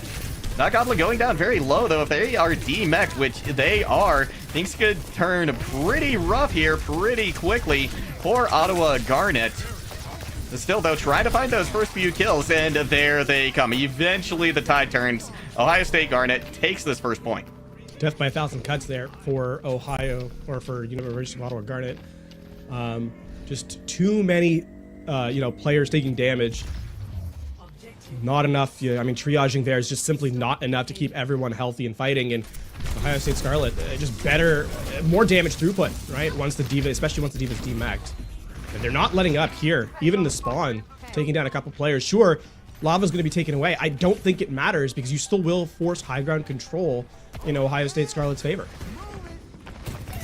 And in addition, with NECC getting demeched, that means it's gonna be difficult for them, at least initially, to defend against this re-engagement by Ohio State Scarlet. They're halfway back though to their mech. Yeah, but they don't start the fight off with it, and that is the critical difference. You can see Ottawa Garnet has to play very carefully while they wait for their tank to kind of situate themselves. Mech does come back right in the nick of time, especially considering that this overclock is here from Performance. Beautiful play there from Norman to shut that down completely, and Ottawa Garnet will be able to get a hold. Kind of an awkward fight there for Ohio State Scarlet. Overcommit the overclock, and then get caught. I mean, then a player who has both a Swift Step and a Suzu gets caught by a self-destruct, so... Ottawa Garnet end up... benefiting from that fight nearly by accident, though their positioning was quite strong despite their early deficit. There'll be 4 ultimates online as well for each of these squads. Here comes the Kitsune rushes both on the high ground. Kurgs goes down early, so Ohio State Scarlet with an early advantage. It's going to be Lava now clearing out a lot of room, allowing their team to try and focus down any of the other targets that are left behind. Once again, catching Norman, unable to get the finishing blow, but Performance is there to take care of that in the end. And it's going to be a quick reset, I think, from Garnet. Very much a case of setting them up so someone else on the team can knock them down. They haven't even had to use the sound barrier yet, which is really good because they'll be able to mirror Ice Volcano when that comes through as they try and get in aggressively here. Ottawa Garnet just trying to take a little bit of space on this high ground. Oh, and the high ground proving to be very useful. Ohio State going to come back with a pair of ultimates and secure this point. Going to be going in practically 5 minutes. I mean, that's a tough place to be, right? You're not able to use the sound barrier to mirror if you're Ottawa, right? And now this turns into a snowball. You haven't got an opportunity to take it to a true, rather 5v5 fight. The one skirmish you've won so far in your defense was more of an awkward misstep by Ohio State than anything else. And another switch comes in as Gertz goes over to the Hanzo. Does this win you a fight? The setup has been really awkward for Ottawa Garnet, and they're simply running out of space to make mistakes. Especially considering Performance is going to have this overclock coming into this next fight as well. The Kitsune Rush going to be online first. Supreme going to have to play catch-up just as quick as they can. Here comes the sound barrier. Has to be used by Ice Volcano. Self-destruct is going to catch one, but NECC is down while they were out of their mech. Performance now looking for an opportunity, seeing if this is the right time to strike. But instead, opting to just put in a little bit of poke damage and wait until they can fully regroup. I mean, that Kitsune Rush was used after a player had gone down, and that means that Ohio State Scarlet end up having to reset anyway. That's a big pick, though. That is. Lava going down means that NECC is going to be able to control so much more space with their team. Nice shot coming out from Performance. That's going to equalize things, especially considering Lava's going to be back a lot sooner. I mean, not a lot of space being given up either by Ohio State Scarlet, and as the payload rolls ever closer to this final checkpoint. Lava does have Primal Rage online. Currently trying to put a little bit of pressure onto the backline. Nut Goblin going down fairly low. Here goes the blade now from Farthy. In the meantime, Performance made their job a little bit easier with another pick. Nobody steps onto the cart. And Ohio State puts themselves on match point. Excellent displacement there by the front line. Yeah, as we were on board with Dragon Blade 2. And I mean, a lot of this game was coming down to map control, right? Just not able to hold.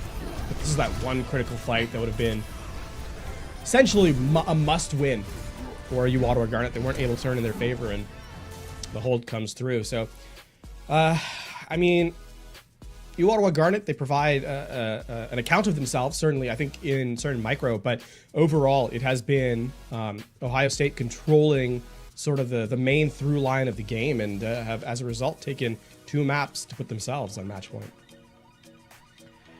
It is going to be Garnet having to take over that main character protagonist mantle if they hope to come back in this series. It's going to have to be a reverse sweep. But before we get there, before we go to what could be our final map, we're going to throw it to a short break. So don't go anywhere. We'll be back soon.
Welcome back. It is time to head into map number 3 and to see if University of Ottawa Garnet can take us further into the series. Reverse sweep is the only way they're coming out of this with a win here, LaFon, in week 1 here at NECC.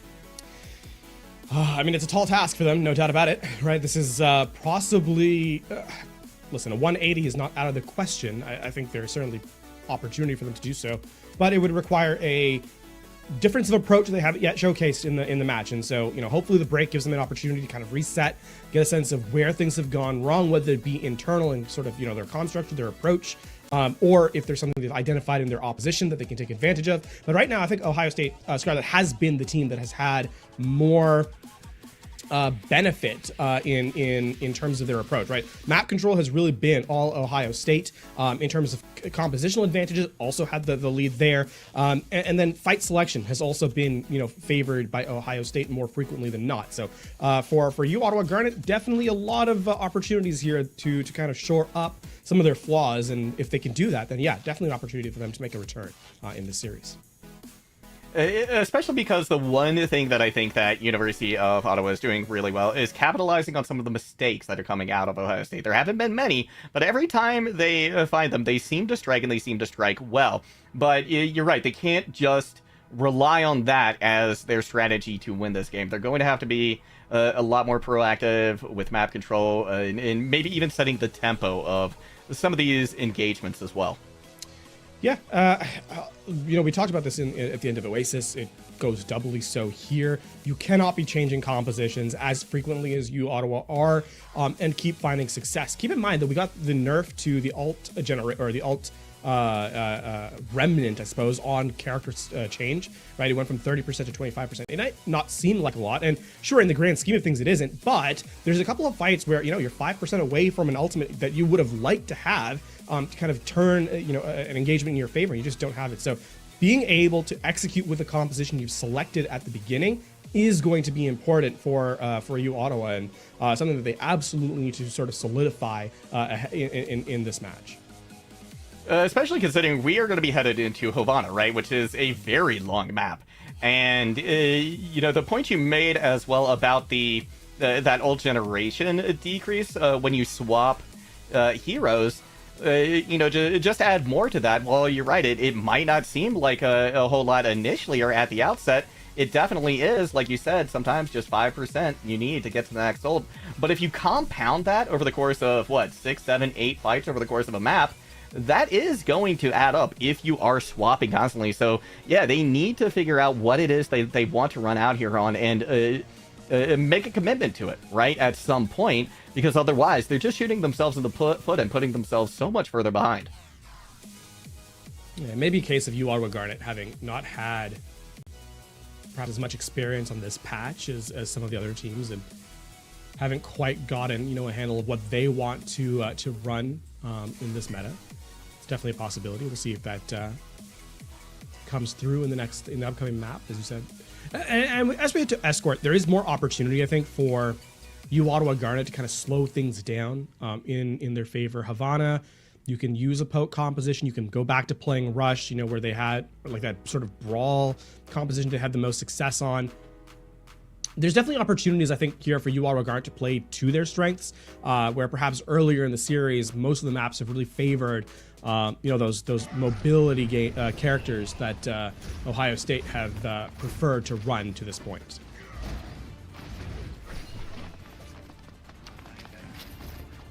This is an interesting situation right now in Spawn with Ottawa Garnet. Here's Nut Goblin over to the DPS.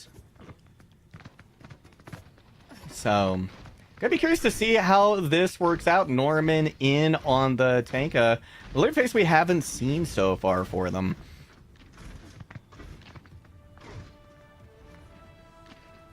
Looking at a nice spawn hold coming out, too. Yeah, no surprises here from Ohio State. The fact they're running Reinhardt is perhaps the most curious thing. But even that, I mean, you're playing Brawl. Exactly. This is, a lot of damage. You need that kill. If Lava stays alive... Okay, good. This actually ends up being, you know, an opportunity for Ohio State to have to reset. The window of opportunity here on this composition that UAuto Garnet's running is that Bastion configuration or reconfiguration, right? If you don't get the burst damage while that's up, you become a big target. Slow, not a lot of damage output, and you can really be in danger. So the fact that UAuto Garnet was able to convert that fight is really big for them. I think recognizing that they're going to have to be able to disengage quickly. Lava going over to the Wrecking Ball now. Early pick on Anami spells at Ohio State once again, and with another pick right off the back of that, sure, Farthy does get a one pick in there. Not going to really change the course of this fight, though. Not a lot of cohesion here from Ohio State Scarlet. They're all over the place. Far cry from what we saw in the first two maps. Ooh.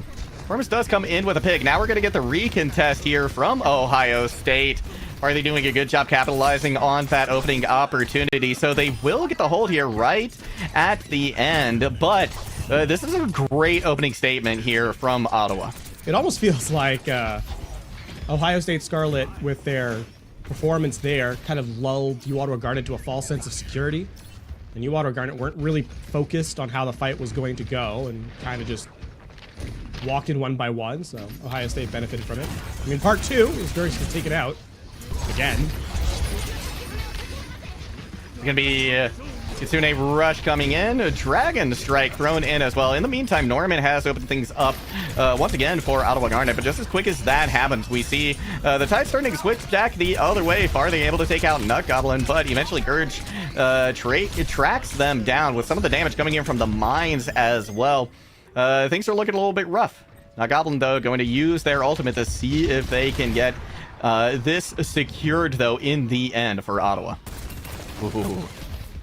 I mean, UAuto Garnet on this fight. That was an ult from spawn by the Bastion player. A little sportsmanship happening. Performance gets a headshot onto the Genji. But, I mean, realistically, where's the opportunity here for UAuto Garnet? They don't have anything, and perhaps this Dragon Blade, it's going to be met by a sound barrier. And I mean, Ohio State Scarlet are in very good position here to kind of close this hold out. They certainly are, but with a pick onto performance early, that's going to take one tool out of the toolbox. Here comes Gurgs now with the Dragon Blade. They're going to use the sound barrier as well to make sure that there's plenty of opportunity for them to get the kills. Eski and Nami responding kind with both of their ultimates too. Suzu has to come out as well, so very quickly Ohio State is being bled of all of their ability to hold on to this point. Lava now spinning just to hold on to this point as long as they can. Hope that maybe some of their teammates come back in. With a pick onto Gurgs, that's certainly going to help things out here, Lafon. Oh no, this is really bad for you, Ottawa Garnet. Yep, there's no one left alive. There's not, and with less than 20 seconds to go, there's not going to be a cohesive, coordinated fight here. Yeah, I mean, maybe a big minefield on the objective, meaning no one can contest. It's a 1 second arm time. Does Norm even touch? They'll get there. He's going to get booped away. Gets there just in time. Has the minefield going to let loose with it, but performance has already taken out Ice Volcano. Lava jumps onto the minefield. No worry about his safety. He's got plenty of health there.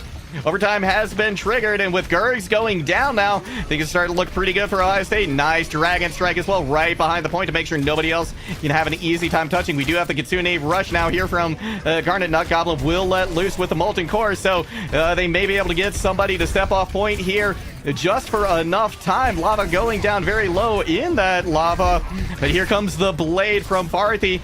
The Molten Core is gone, so now they're going to have to win this fight outright. Farthy does get the kills with the blade, but Eski now has the sound barrier online, and with a couple picks in favor of Ohio Scarlet, looks like this will be as far as this cart goes for Garnet.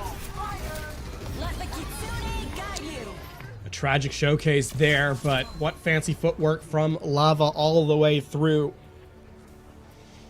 Consistently contesting, even through the minefield, even through the Molten Core. That's, I mean, a big difference maker there for Ohio State Scarlet. And the Wrecking Ball now means that, I mean, 1 point left to capture. and Ohio State will have taken the map victory 3-0. The other thing too, I mean, Jelgo God, is that there isn't the win conditions for you, Ottawa Garnet, are dependent on Ohio State Scarlet overspending, right? Like Ohio State, using Kitsune Rush and Sound Barrier and getting nothing, or the minefield being misplaced. There's no excessive opportunity to turn a fight in your favor, right? The Molten Core at best slows things down. The minefield similarly, right? And you don't really have the damage follow through on the Kitsune Rush. So it's a composition that doesn't have a lot of synchronicity, and as a result, you Ottawa Garnet unable to convert any true fight wins in their favor. They're going to go for a completely different look here as well. Maybe not completely, but significantly. Norman on the Sigma. I don't know if this means they're going to be able to have that strong of a spawn hold here, which could be a problem because that was, I think, one of the big reasons that Ohio State was able to get that final hold. Well, that is in the past at this stage of the game for both you Ottawa Garnet, Ohio State Scarlet. Pickup time now needs to be a hold for you Ottawa to keep this series alive. I mean, this first fight is so critical for the defense. It's a good start. Yeah, Googs being able to take out Farthy, definitely a big deal, but there's still that one pick potential there from performance. They have actually opted to go over to the Han, so I'm guessing to put a lot of pressure into that Sigma shield, because the more you can get Ottawa Garnet to kind of kite away from this fight, the better it's going to go for you. Lava now fully charged up as well. That's going to be a very big thing they're going to have to deal with. Again, though, like, what is your win condition here? Brawl down until Gergs gets a pick? You don't have the map control where that's really enough. So far, it's working, but how much longer? And the card has still not been delayed, and that's the major support gone. Exactly. And with, just the nature of this composition and Norman being on the Sigma, right, you kite until you get the fight win, right? You don't want to engage. You don't want to get brawly, especially with Lava on this Zarya. And, I mean, you're walking back in with nothing. You are walking back in with a composition that is not designed to break through chokes. Who even contests? Like, who even gets to the objective to contest? And then you have to worry about a combo of a Dragon Strike and a Graviton Surge? Defensively, it feels like you Ottawa Garnet has very little to work with. And with the Suzu having to come out already to get rid of that anti-nade from Nami, things are looking rough. Nanoboost now committed to Lava, who is again fully charged. Graviton Surge, not going to catch anybody, but it's hardly going to matter. Just going to be Norman on point, holding things down. Ohio State will take map number 3 and the series. What a statement game from Ohio State. Scarlet here as they 3-0 this series. And I mean, a lot of credit to Performance, I think, who really turned this game around early and then just stayed as a constant performer all the way through, even as we see this highlight now towards the end. Oh, beautiful shot. Well, tremendous stuff from Ohio State. They'll finish up week 1 with a 3-0 victory. And this Legends division is going to be very, very interesting in the upcoming weeks. It certainly is. A lot of strong teams. I was taking a peek during one of our breaks, and especially in the Legends East division, where we just were, a lot of strong teams. A lot of strong teams East and West. So it's going to be an exciting season here at the NECC, and especially with some of the new teams that we've gotten to experience and see today as well. Ohio State Scarlet really impressed me today with a lot of their gameplay, but that is going to be it for you and I tonight. We will be handing the reins over, I believe, to Nuclear Ultchar to take us through the final game of the evening, at least on this stream. So before we close things out, Lafon, any final words from you?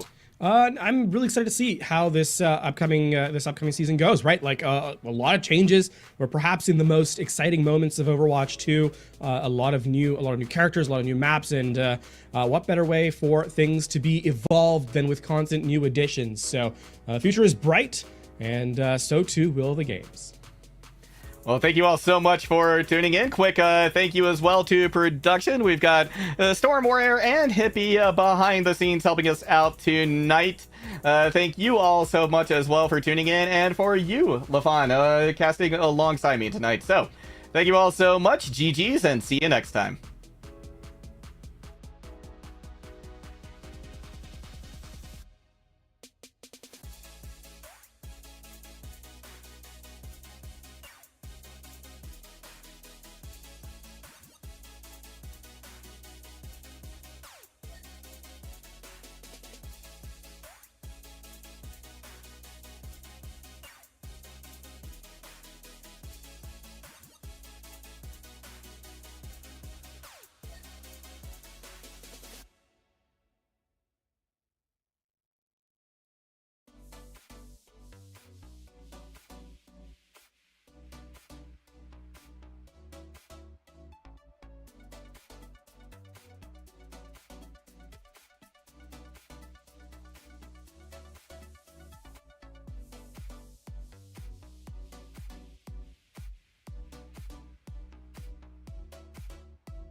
All right, welcome back, everyone. NECC B-Stream here, the third game of the night, running it through the Legends Division. I'm all charged alongside Chase Nuclear Nukem, and pumped up for game number one. Fresno State versus U Oregon to start our casting for the spring semester. Nuke, are you as stoked as I am? I am thrilled, Berkeley, to be here in the Legends Division, kicking things off this semester.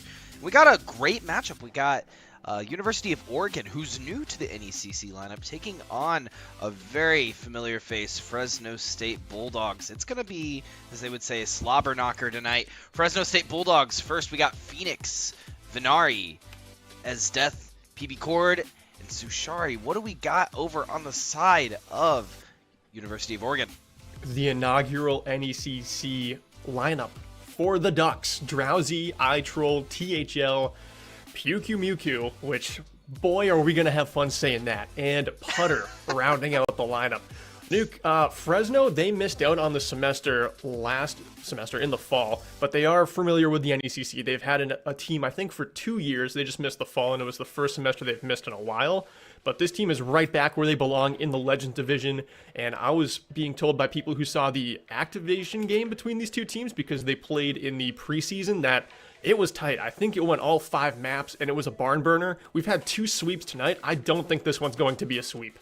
I'd have to agree with you there, Berkeley. I think that we have a game on our hands. I'm very eager to see how they're able to do and fare against Fresno. Fresno very much dominated the Champions Division before, and I'm glad to see them, as you mentioned, back in the Legends Division. As we sort of kick off into things, once again, ladies and gentlemen, we are in a pick-ban sort of style for the regular season, with the first map looking like Ilios. It's looking like it. It's looking like Ilios. Okay. It is Oasis. I knew we were talking about that in the pregame. We are going to Oasis first. You got absolutely Art of War baited right there, Chase. Did you dirty right there. But yeah, we're going to be headed to Oasis first, and we haven't even talked about how this game is coming in a week where we just got a very spicy patch that came in, and Legends Division, highest division of competition, it should be just trendsetters left and right. We've seen a lot of Wrecking Ball, we've seen some Reinhardt, we've seen Diva. A lot's been played. No one really knows what the meta is, but I'm sure these teams are going to show us their strengths right away. I'm eager to see what their strengths would be, and that's what I've loved about Overwatch 2 is the counterplay. There's so much counterplay in this game, more so than I would say in Overwatch 1, where if, on the other side, if they have a Symmetra, if they have more of a campy composition, right, you can get in with your dive compositions, get in and out if you need to. But it's looking like, speaking of which, we are going to see a bit of a dive composition, kind of an odd comp over on University of Oregon. I say odd, but, this is probably what we're going to see a lot of. Kiriko Ramatra is just insane. Ramatra is still very overtuned as a character. The recent nerf with the 20-second ultimate, I don't know if that's going to do much of a difference in comparison to what it has been historically with that character. No, probably not too much. And right now we do have just a couple of anchor tanks lining up on both sides. Phoenix right now going in on the Orisa. Phoenix actually was one of the best high school players in the entire country a year ago, and now he's the youngest captain in Fresno State's program's history. So Phoenix coming in as a freshman does get killed. The opening elimination is right onto Phoenix as Puku takes down the opposing tank, but it is a 4 versus 4 as Putter drops to PB Cord, and just the battle for the high ground. This is intense. Neither team wants to give it up. It looks like Fresno's comp has an easier time getting back up there, but Puku not going anywhere. This guy is just coming out blazing. Full supports down on the side of the Bulldogs, and it should be the Ducks taking the objective first. I loved the positioning for Puku and THL underneath that overhang in the middle of point, just kind of allowing Fresno State to get in, move around, and they played the corner quite well. Fresno State coming back with a vengeance, though. Phoenix, as you said earlier, one of the newest players on the roster, could have a bit of trouble when it comes to his mental going into these games. Fresh off the bat, freshman captain. That's a large weight to carry, and we'll see if they're able to carry it all the way to the top.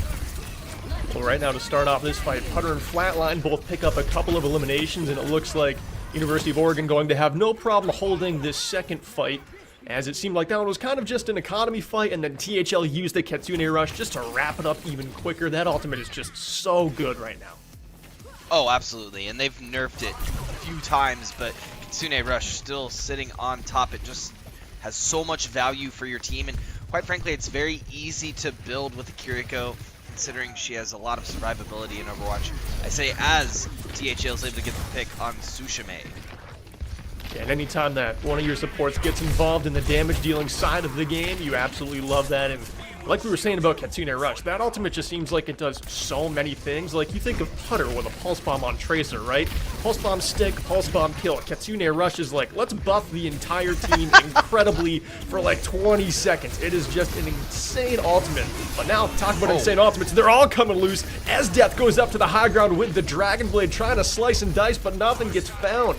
That blade was a little bit dull, hoping it was going to be sharp like a bad whiskey, but unfortunately for Esdeath, they came up empty and they're sent back to spawn. This fight, though, still very even. Venari's able to get the kunai headshot kill onto THL, and Fresno want this objective bad. Can they get it in their grasp? I'm not sure, Berkeley. It's not looking to be on their side. They really needed to boot the Symmetra off. I digress. PB Cord is able to get the pick on Hyukumuku, and that is going to swap over to Fresno State, which used most of their economy to get that point. UO still has their Sojourn all on deck, so a retake very quickly is very possible, and this might be a fast round one, Berkeley.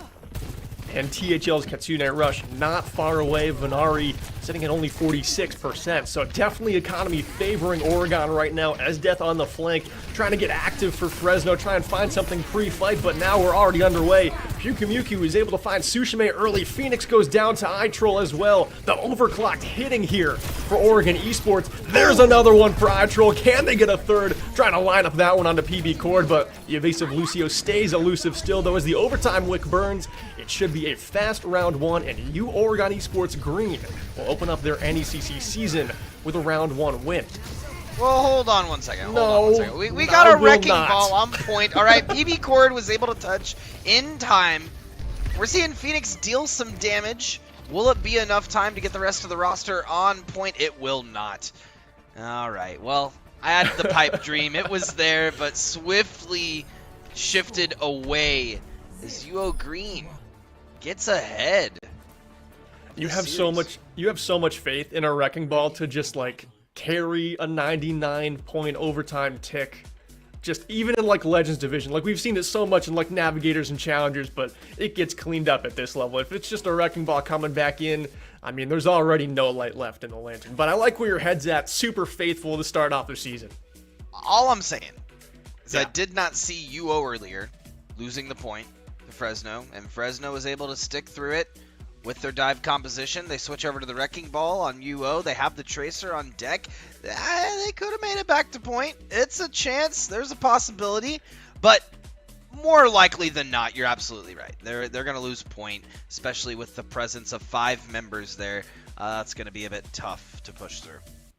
Nuke, just to bring it back to the patch notes we were talking about earlier, there's been a lot that's changed. I know you're a esports program director, so you got to study the patches pretty heavily to direct your program the right way, trying to follow the meta as it kind of develops. We saw 2 anchor tanks. Are we likely to see anchor tanks all the way through? And a couple of other Legends games, we've seen wrecking balls with Reaper Tracers. It's kind of wide open right now. I was surprised we didn't really see any dive comp. Really, we saw a little bit of Winston, but more toward the end of round 1. I think with the nerfs that we've seen to projectile damage, we're sort of seeing a shadow buff to those main tanks, right? So I truly do think we'll see a lot of that this series, and this series until we get another patch, truthfully. But yeah, I think when you nerf the projectile damage, it allows for shields to be a lot more prominent, since we saw the monkey on point, right? And I think that it's possible that we could see some off tanks, but I think you're absolutely right. I think we're going to primarily see your main tanks in this roster, primarily Ramatra. Ramatra just runs through folks still, and they've tried to nerf this character.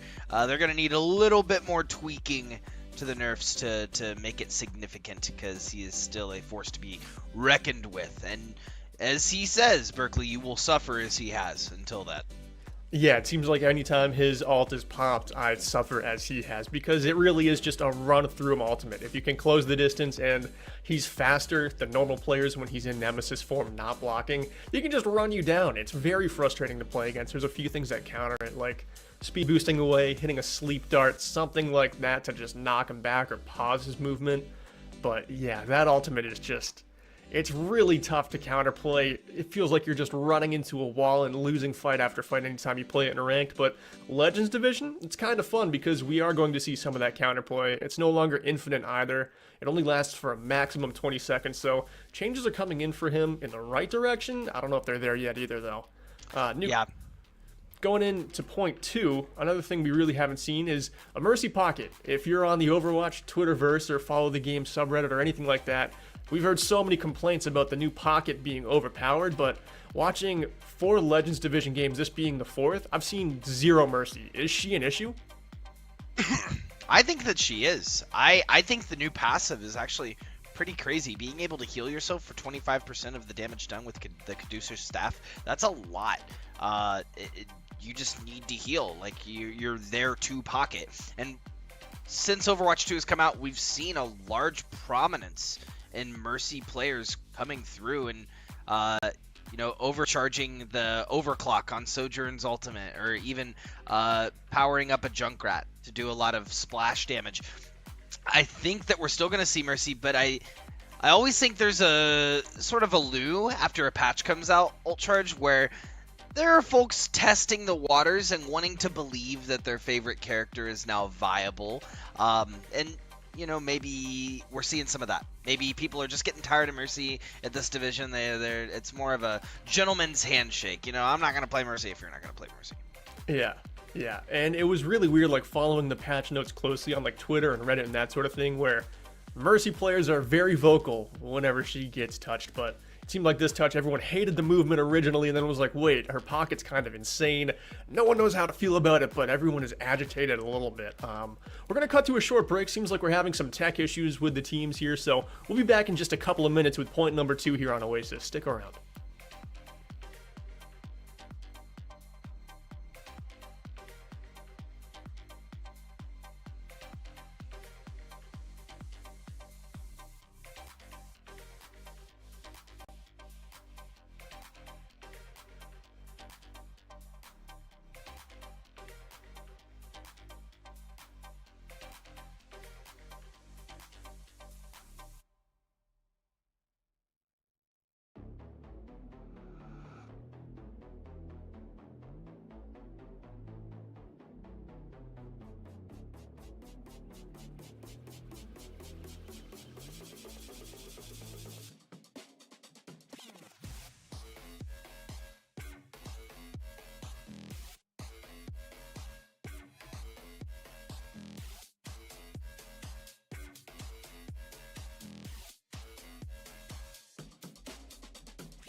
Welcome back, ladies and gentlemen, guys and gals of all ages. We are thrilled to be back once more, and the action never stops. Once again, I am Chase Nuclear Nukem, joined here by my handsome dynamic duo, Berkeley Ultcharge Stevens.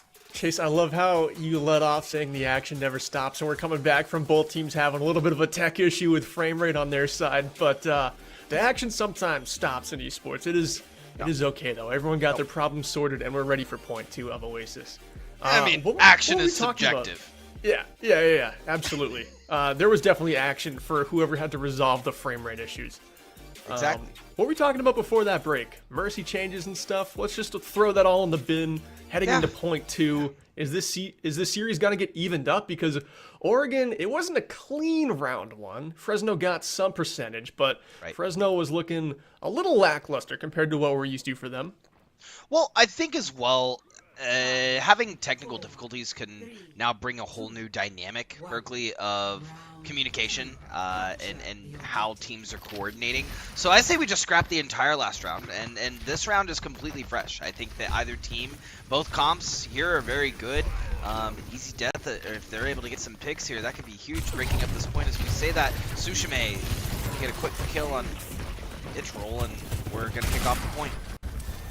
Something we see so much too in Legends Division is teams just going full throttle aggression. Anytime that first pick gets taken, especially in first fight of control, you get that first pick, especially onto a DPS, it's time to just limit test. You saw iTroll went down, and then Tsushime just slid straight into the front line of Oregon, just not afraid, having to play fearless going through those picks, and Fresno got the objective first. Now fighting in this corridor on the right side of the objective, Phoenix is trying to just batter and bruise Oregon away, but iTroll in the meantime finds a pick onto Esdeath. Now it looks like Oregon wants to limit test with the aggression. Oh, into the pick goes Pyukymuku. That is a massive misplay, or was it a boop? It might have been a boop by PB Cord. Either way, the positioning, you can get a masterclass in positioning from the side of Fresno, and this defense on the right side, they were able to corral, if you will, University of Oregon in that side room. As soon as they got in there, Phoenix was able to drop down some Ramatra abilities, push them back, and the boop on Pyukymuku was huge for Fresno in staggering that point. Now at 50%, this fight is going to be essential for the Ducks if they want to take this back. And Phoenix trying to make everyone suffer as he has, blocking at just 150 HP. Phoenix had to retreat for a minute there. Sound barrier comes in from PB Court, as does the Ketsune Rush. Fresno State, they don't want to give this up. Both Ramatras fall, and now it's just a battle of squishies. Who's going to hit the shots? Tsushime comes in on the right side as it seems like just a flurry of kills go the way of Fresno. They just were lights out the second the tanks went down. Tsushime is on a roll this point. Just countering everything that the Ducks are throwing at them. Even the initial kill, watching iTroll dash in, not really looking at positioning, and then getting stuck. That's a very fed Sojourn. That ultimate, that overclock is going to be pretty quintessential as UO comes back with 3 ultimates online. And they've got to burn those right now, and they've got to find some value. Pyukymuku comes straight into the front line, hasn't popped the Ramatra ult yet, but iTroll takes to the high ground and overclocks Tsushime down. That's the Sojourn that's been carrying Fresno through this, and it seems like they can hold on to these other 2 ultimates, which is great that they got that value out of iTroll's overclock. I also love that we're seeing Putter now switch over to the Cassidy, a character who you could argue it's buffs, maybe just changes to the character overall. Interested to see how this plays out, especially with the new combat role mechanics on this character. And it seems like Esdeath now on the Cassidy as well. Cassidy can play at a very similar range with Ashe and Sojourn, which was not the case just a season ago. Cassidy was in a very weak spot, but now the long-range poke, it's effectively 30% better than it was last season. Running into some trouble here is Pyukymuku wanting to get away with this Ramatra ult, but in some danger. Putter's able to get that sticky nade kill onto Phoenix, and with the front line down, now the Ramatra on the side of Oregon can kind of limit test a little harder, but oversteps their bounds, and Esdeath gets that sticky grenade kill in return. I did love the syncopation coming out from Pyukymuku, though. Holding the defense in Nemesis form, just allowing the team to heal, and then when the moment called for it, getting some shots out. Ooh, we're seeing a high noon. The Cassidy Putter. Oh my gosh, and now we're seeing Lucio ult as well on point. Things are going haywire, Berkeley. Every support ultimate just got let loose in about the same frame of the game. As Death sitting right inside the Kitsune Rush, having some massive fire rate buffs, is able to find 2 quick kills, and Fresno State has evened up this map of Oasis 1-1. Yeah, Pyukimuku using the Nemesis, or the Ramatra ultimate as a whole, Annihilation, was able to, I think it was used a little prematurely. It wasn't able to find the value they were looking for in holding the point, and honestly, they really needed to use it in a time of desperation when Fresno was looking to push back in. That will be Fresno evening up the map on Oasis, though, now 1-1 as they fight for the first point in this series. I think it's crazy how they named Ramatra's ultimate Annihilation, and it's just like the most overtuned thing in all of Overwatch, where you can just W into a team full force and literally just annihilate fight after fight anytime you have it.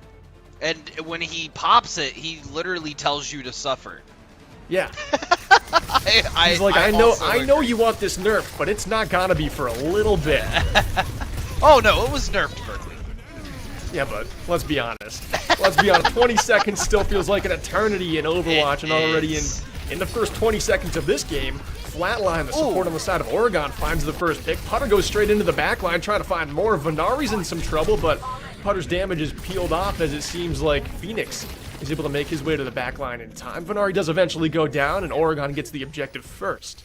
Yeah, Putter finding a hole in one very early, just tapping it in, getting a quick kill on Death, and Fresno State regrouping very early. That's only, 10%. They are running more of a dive composition, so they'll make it back very swiftly, playing on the other side of point. Fresno gonna camp up top, watch the direction that UO Green moves in, and start the attack as Sushime gets a headshot on Flatline.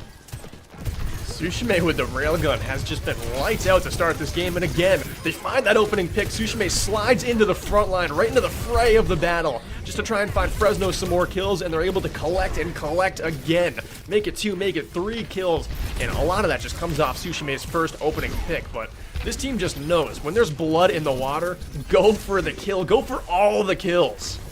Look at this methodical stagger we're seeing as well. Berkeley, it continues. They're still coming in. I love this stagger coming out from UO Esports Green. They were able to take a solid 20% just by throwing bodies on the point one after another.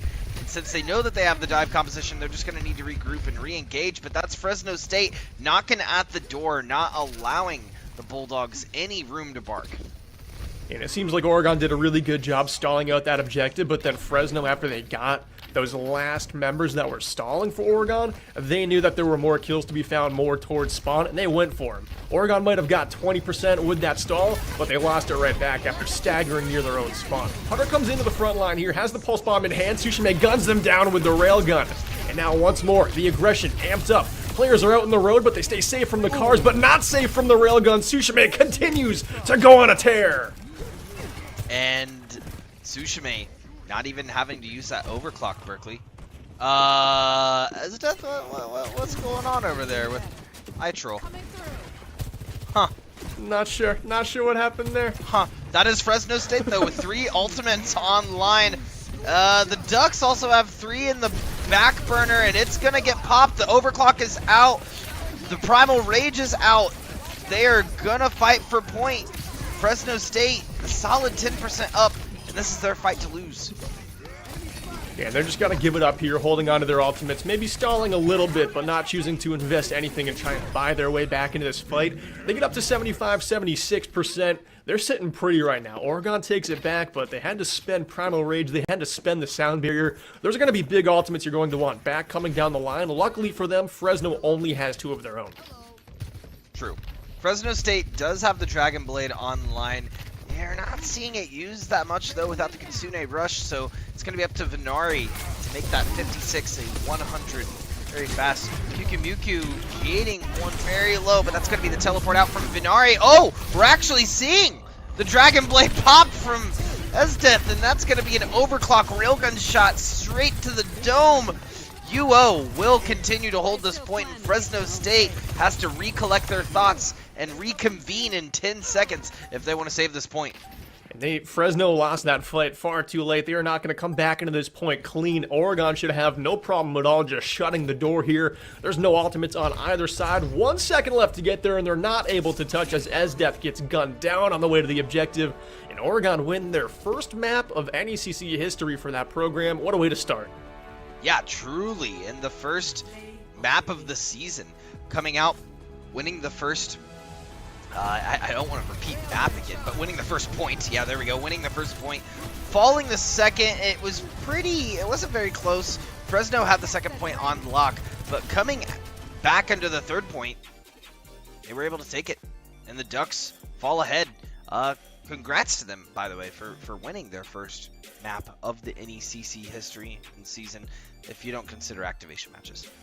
Yeah, you can't consider those. Preseason really doesn't count for too much, but preseason, these two teams did play, and it was a very close game. Said this in the pregame, but if you're just joining us, we've had sweeps so far here on the B Stream in Legends Division. This game, just after that very first map of Oasis, looks like it's going to be a much closer bout between these two teams. Truly. It was very back and forth, and it almost fell down to be a very unfortunate sort of play out in that last map. We saw the Dragon Blade popped, and then shortly after, an overclock shot straight to the dome. There wasn't much of a comeback factor for Fresno in that moment. They had expended all the resources they could and were frankly countered in that moment by the Ducks. So moving on to the next map, the Bulldogs are going to have to rally around and get ready as we head into our next map, which I was about to check on our end, but it is a pick ban now. So we'll be sitting here just, kind of waiting. Yeah, mixed feelings about the pick ban system. I like it because on the one hand, you don't get to just prepare for everything, because some teams just put way more time into practice and they're kind of gifted that luxury of having players that might be available more or what have you. Now the fixed map pools are just gone by the wayside, so you don't just have a ton of time to prepare for 3 maps every week. Now you just have to be good at Overwatch. You've got to be ready for everything. Maybe have a ban list set if you know your own weaknesses, but as far as strengths, I mean, you just have to be a very well-rounded team this season. Absolutely, and getting this in from the gods of production themselves, Storm Warrior and Hippie over on the production side this evening. They're going to ban Pariso, and we're going to pick on Kings Row. So we're heading over to London next to see what's going down in the streets. You want to throw a team off in the spring? Ban Kings Row for Hybrid. Everyone thinks you're going to play it. Everyone scrims it every week, even if you're trying to work on other stuff just because it's a fun map. You want to throw a wrench into a game completely? Just practice Hybrid maps that aren't Kings Row, and then ban it if you lose control, because it's been out for 5 years. You're ready to play Kings Row, but sharpen those skills, Hybrid maps, and then see if you can just kind of catch a team off guard, because we've seen Kings Row, I think, 3 games in a row now. It would not surprise me. It's deemed Scrims Row for a reason. Yeah. But you bring up a very good point, Berkeley, and this may be the color commentator coming out in me, but I feel it's very beneficial to play something that's non-meta in a meta, because if you do that, they're not expecting it most of the time. They're like, you're playing that, or you're wanting to pick that, and then you can blindside much easier in a method if you are what's the word I'm looking for? If you're very skilled at that non-meta pick. Yeah, and coming into Kings Row, don't let the B-roll fool you. We've been told that by production. Going into Kings Row, we just saw Anchor Tanks played a ton on Oasis. We saw Winston's broken out there on the 3rd point, which I like to see as the compositions got a little bit more mobile. But I think we go right back to Ramatras and Orisa's here for Kings Row. Very linear, poke heavy if you want to play something like Hanzo. Sojourn's still so good, but I would expect some stationary tanks to hold it down. Reinhardt? Dude, I'm a Ryan player, but let's be honest, he got some good buffs. I still don't know if he's quite strong enough, at least not at the highest levels. I know. I see, I would agree with you, but I think having that charge reduced from 8 seconds to 7 seconds allows him to be a little more mobile, right? So I'd like to see those Reinhardts get in, do some damage, and get back out, support the rest of the team. And what a better map to do it than Kings Row. And I'm right! We got our wish. Oh my god, the Ryan player and smiling so much right now. I love it. Legends Division Reinhardts. It seems like we're going to have a Mei and a Sombra in this game, so let's dial back the fun meter a little bit here. But still very happy to see the Reinhardt rushes. Likewise. And we're actually seeing Sneaky Boy Putter gonna swap over to the Widowmaker. We'll see if Putter's able to get some picks quite early. That's Connor McDonald gonna be in this eyesight. Oh. No, the Fresno State is not buying it. They said, we're playing backup hotel. We're not allowing any of this tomfoolery. Putter's going for it, though, sticking on the Widowmaker out of spawn, able to find Esdeath right away. They weren't ready for the sniper. That is clear as day. And now they've got to do this without a Maywall as well. Oregon can just push their brawl comp right up. And there's Pyukumuku with the charge, just going for it. We said this on Oasis. When blood is in the water, you crank it up and you go for kills. That's a nice Maywall to keep him at bay. And I don't see any way that Fresno get back on this point. Oh, they tried, but as you said, Berkeley, it is so tough to fight into a Reinhardt Mei when you're down your Mei and you're just a Reinhardt. Yeah, that Maywall is everything for this comp, and Putter, at least for now, sticking on the Widowmaker, not afraid to play it here in Streets phase. Well, that's going to be Esdeath trying to pick a counter pick here with that Hanzo. Maybe getting some picks as well on THL and Flatline if they're able to find the heads. This is It's cheap. going to be Susha Mei on the Mei. You're absolutely right. Putter looking for a bit of a change here in the backline. This could be the 1v1 with THL. Gonna throw the Widow's Bite and go ahead and get daddle on out of there. Putter wants that angle, though, wants to be able to shoot at the backs of Fresno. Pyukumuku goes for the charge, gets counter-charged and, well, stunned down to the floor. Sushime is able to hit that icicle straight into the cranium of Pyukumuku. This fight's not over, though. Ultimate's being committed. Magician tries to buy back Oregon into this fight with the Blizzard, and it looks like it's pretty successful. Esdeath is trying to hold down the front line on Hanzo, but how long can they last? Flatline's tricky to hit on the Lucio, going for the kills. Flatline's getting fancy out here with the footwork.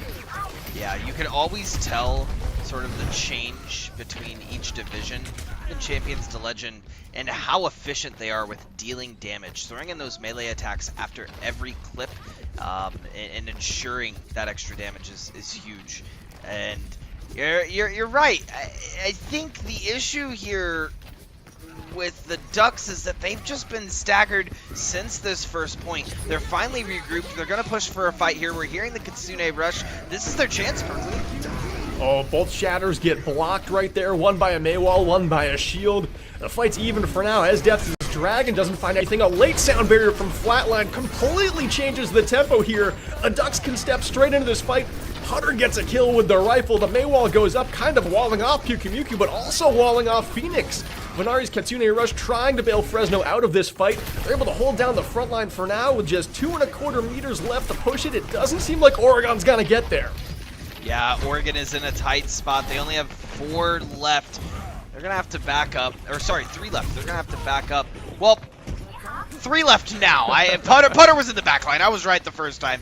But they're going to have to regroup now. And that's going to be Sushime on the Mei with the Blizzard. As soon as Yuo pushes in, they're going to be on the cold end of that stick. Putter also making the swap off of Widowmaker onto the Cassidy, still with the hit scan, now a little bit more of a short range, maybe finding some more damage. That Blizzard they're going to use aggressively, ooh, and they're going to get bailed out as well by the protection Suzu. That was really nice peel to live through that Blizzard. Sushime was trying to be ice cold right there, but it looked like everyone on Oregon planned to stay warm for that one. They were all bundled up, but now, still, the onslaught from these Mei cooldowns. The walls have been great, but just the picks are so hard to find. Now coming up with the Kitsune Rush is Pyukumuku, blocking the Shatter there. Phoenix goes down to the Sticky in the meantime, and now Pyukumuku has a free Shatter to let loose. Has to live through the Dragons here. Putter finds a couple of kills, and now it looks like Oregon is back on the right foot. Absolutely. And that's going to be it.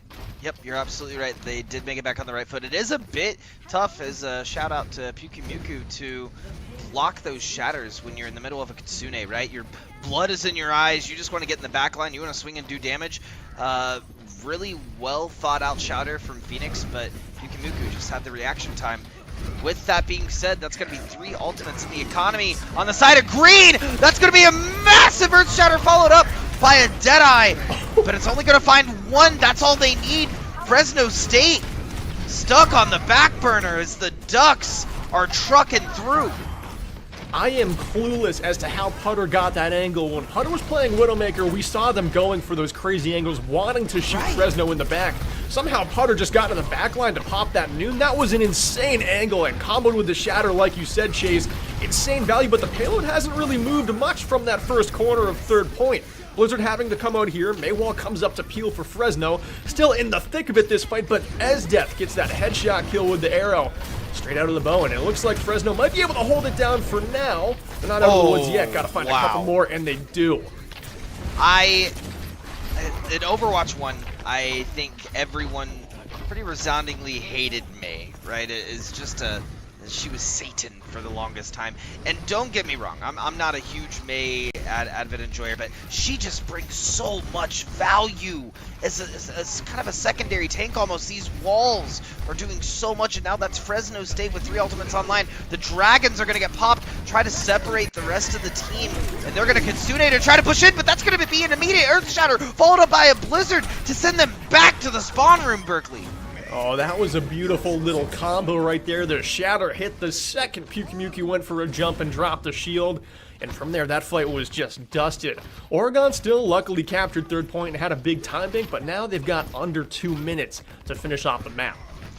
They have under 2 minutes, but they do have a more bustling economy than what Fresno State has over in California. They just have to save up, get some econ together, get these fights ready, and they can stop them before they touch that last point. Right now it's a 3 versus 3. One Reinhardt has Shatter, one Reinhardt's in spawn. Tsushime goes down. Pyukumuki says, let's get right in there and mix it up, shall we? Charges right in, but no kills to be found just yet. Trying to get the Lucio and Keyboard, but Keyboard gonna back up. And as you said earlier, Berkeley, they are having a tough time rounding this corner. Need to take some drifting lessons, hopefully get through faster. That's going to be the Deadeye popped from Putter. Will it find any heads? Ooh, narrowly going to miss.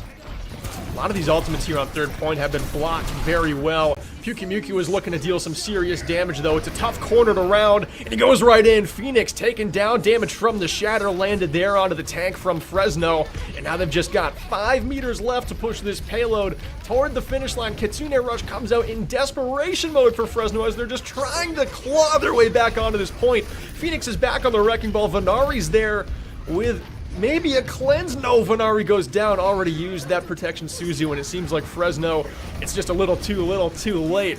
And just around 20 seconds left. We might see it capped, and we do. The Ducks finish the point. Putter cleans everyone up with the Peacekeeper. And that's going to be Magician as well, throwing the Blizzard on point at last second. That's also the value of Mei. You can deposition a team very, very well as Mei and move them around with the walls, as well as shut off a space entirely, similar to what you could with a Cassidy Deadeye, you could with a Mei Blizzard. That's exactly how they were able to secure that point with 28 seconds left. It's now going to be up to the Bulldogs on this side. So far, Berkeley, based on what we've seen in this map, it has been pretty tight in terms of closeness on either side. Who are you thinking has the edge right now?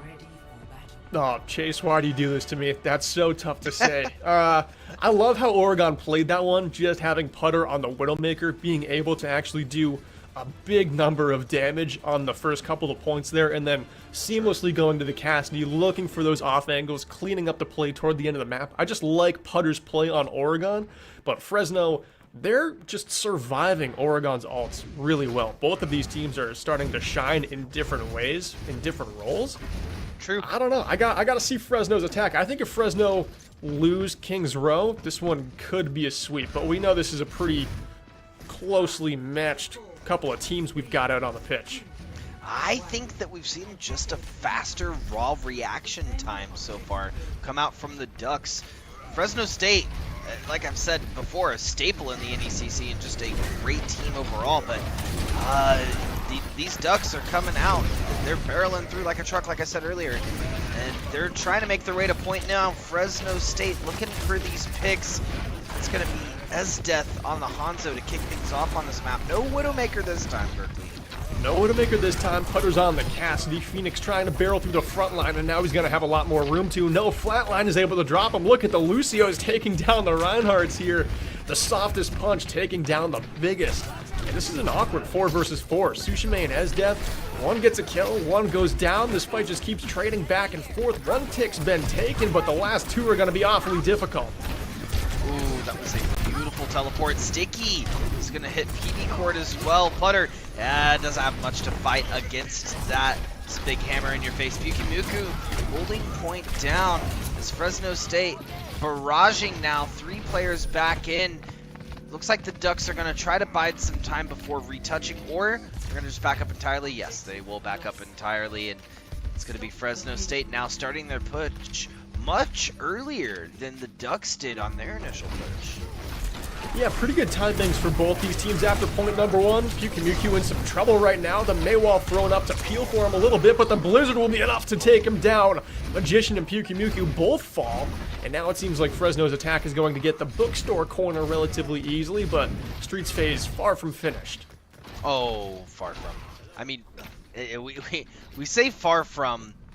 The Ducks are going to have to win the Seacon battle, right? They have 3 ultimates online.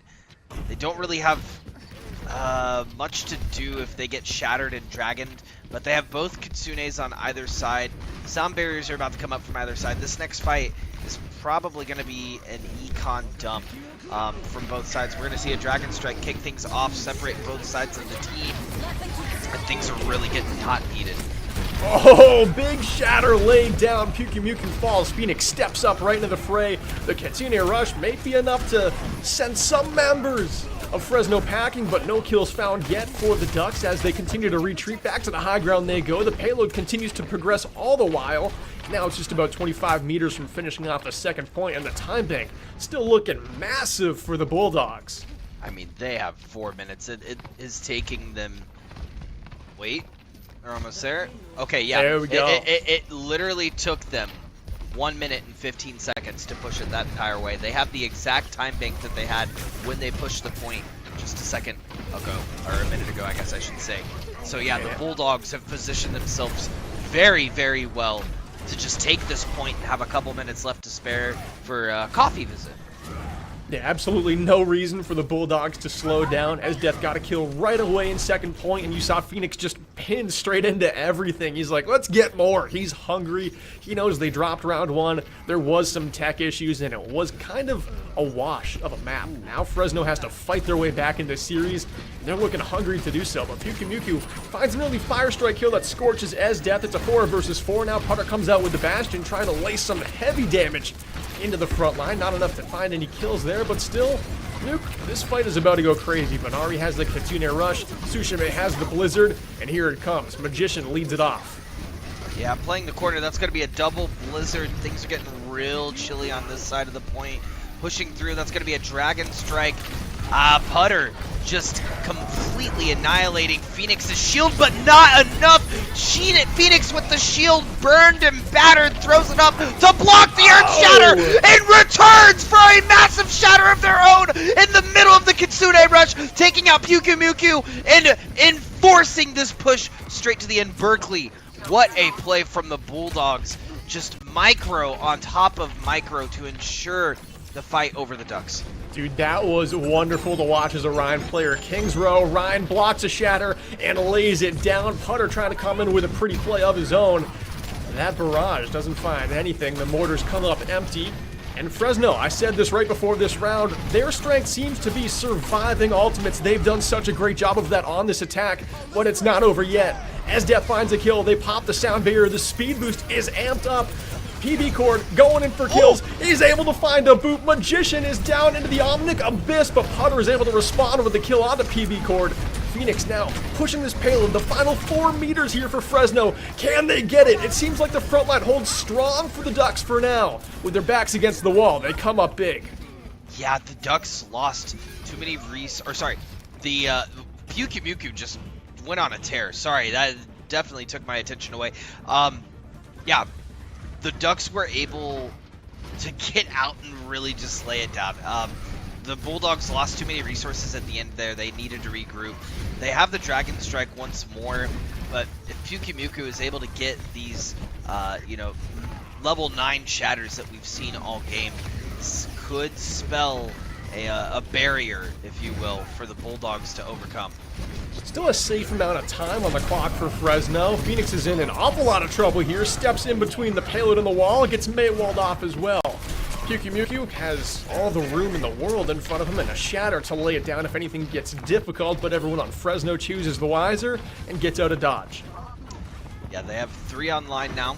And I like these smart plays that we're seeing from Fresno. They're not even trying to make a fight out of it. They lose their tank, they're backing up, they're getting ready. That's an Earth Shatter that's going to get blocked straight to the face. Blizzard taking up most of the control in the corner, and an Earth Shatter return from Pyukumuku. Back on a rampage, and that hammer is going to find its mark. Putter and Magician cleaning up the kills, and Berkeley, we're seeing the Ducks firing back strong. Yeah, they really are retaliating so well. I mean, the first 2 points were almost steamrolled for Fresno, but Oregon knows that it's a 3-point map for a reason. They can hold it down. This is the hardest part of Kings Row, to make your way through as an attacker, and Fresno's coming up empty. Attack after attack. They've got some ults here. Maybe they can finish off the map, but with that headshot on Venari, the Kitsune Rush comes out, but now you're down your Kiriko. That's a huge kit that you're missing in this fight. And the Kitsune Rush, your biggest ultimate, that is going to provide you the most value, comes up completely negated because Fresno just gets picked off right away. Yeah, that's rough, buddy, as we would say on this side of the woods, this neck of the woods. UO Esports Green will have 2 ultimates online. Putter will have his Barrage, and Flatline will have the Sound Barrier. Sushime is going to have Blizzard, and Esdeath will have the Dragon Strike. Some online, we might see these Rhines go toe-to-toe, try to build Shatter very rapidly. We're going to see a Barrier or Barrage come out first, try to find some picks in the back line. I'm not sure if I agree. It doesn't really pair well with anything else, and the team's just going to be able to back up, regroup, and heal on up. Dragon Strike comes in to try and cut up the Bulldog defense. Phoenix charging up that Shatter as fast as he possibly can. Sushime goes down. Putter here just in turret mode, trying to do as much as possible. Gets frozen up by the Blizzard. Now Phoenix comes in, has the Shatter, lays it down, put a Tiara on it. That was pretty. Falling off the map is Pyukumuku. And finally, it seems like the Fresno attack is going to come up big. And with the overtime wick burning, they've got to send this one into overtime. It's gotta happen. They've got to touch now. 2 seconds left. They're gonna be able to get on with it. Lucio with the Tracer be able to touch. They will. The rest of points coming in. That's gonna be a massive Blizzard from Magician to push him off point. Sushime will get pinned by Pyukumuku. We're gonna see an ultimate as well. An Earth Shatter popped on point. PB Cord looking for some picks. That's now Esdeath and Benari taking out Magician. They gotta get this Lucio on point off of there. Fresno gonna fall though, and it looks like they're gonna be able to hold. Wow. UO Green able to take it with the defense in the final meter, Berkeley. I cannot believe Oregon got out there to defend Pyukumuku. What a map on Kings Row. Play of the game and everything. Hats off to the Rhine from Oregon. Finding a kill right there, able to find Phoenix as well, and then just goes straight for it. We saw this so much. Anytime there's an opening, the Reinhardts go for the pin. What a fantastic map to watch. That was beautiful. Chase, you were so wide-eyed when it cut to us. You were... I was floored. I was floored by the Overwatch that we just witnessed. It was so steel for such a while there, and this is why we're all huge Overwatch nerds for this reason, right? It was so steel trapped for so long. They weren't making it past in that first round. Then as we move into second round, Oregon finding themselves a bit on the back foot, getting staggered for most of the point. Fresno kind of stuck in that one little hallway, not able to make it around the corner, and that final turn. And finally, in the last minute, they make it. After having 5 minutes on the clock, throwing everything that they can, including the kitchen sink at Oregon, Oregon stops them in the final meter. What a back and forth narrative that we saw just in these past 2 maps. Yeah, so fun. Oasis went 2-1. Kings Row was finished with 28 seconds by one team, and the other came up 4 meters short from completing the map. We have map 3 coming up in just a couple minutes. Stick around to see if it's a 2-1 or if it's another sweep.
Ladies and gentlemen, guys and gals, and all the pals watching us on the NECC broadcast, I am Chase Nuclear Nukem, joined once again by the handsome dynamic duo Berkeley Altcharge Stevens, and we have had a slobber knocker of a series on our hands.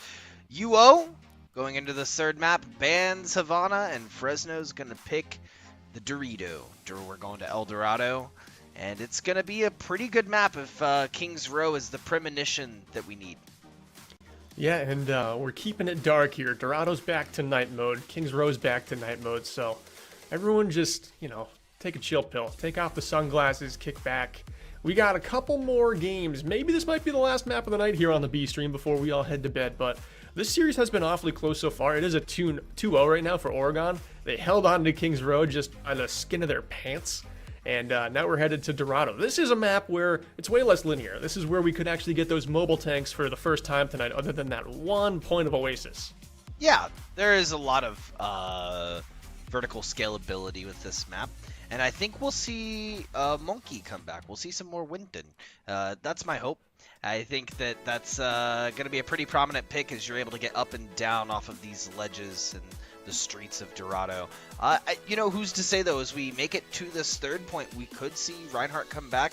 Maybe some Ramatra again. Ramatra could be pretty strong on this point. I'd love to see Esdeath back on the Hanzo with some picks as Widowmaker may make a return on this map. Putter may decide to go the Widowmaker. Yeah, Sojourns and Snipers could totally come back here. Cassidy is another good pick here, especially on first point where you don't have to worry about high grounds quite as much as you do on the other points, but this is a total shakeup from King's Row, and I'm happy to see it. Havana was the map that was banned, for anyone wondering, and that one probably would have played a lot similar to King's Row. A lot of people really don't like Havana, so I'm happy to see it not played tonight. And this might be the second time tonight that I've actually seen Dorado played. We've got a few maps. Escort's been diverse, but Dorado is definitely the fan favorite. It usually is. Yeah, Dorado is a pretty sound map, I would say, overall.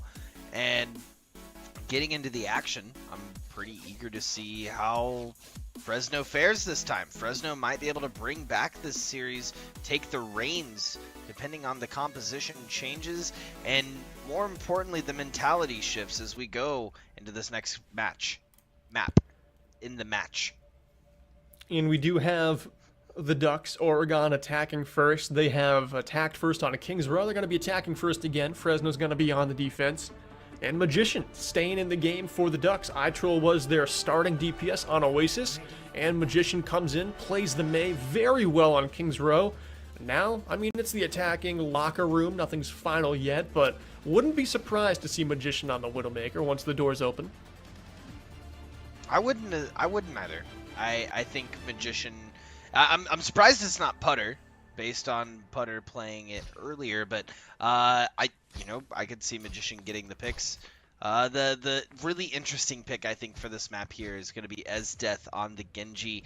Not a pick I necessarily agree with, as we talked about a little bit earlier, Berkeley. Genji is kind of really only good when you have the Kitsune for the Dragon Blade.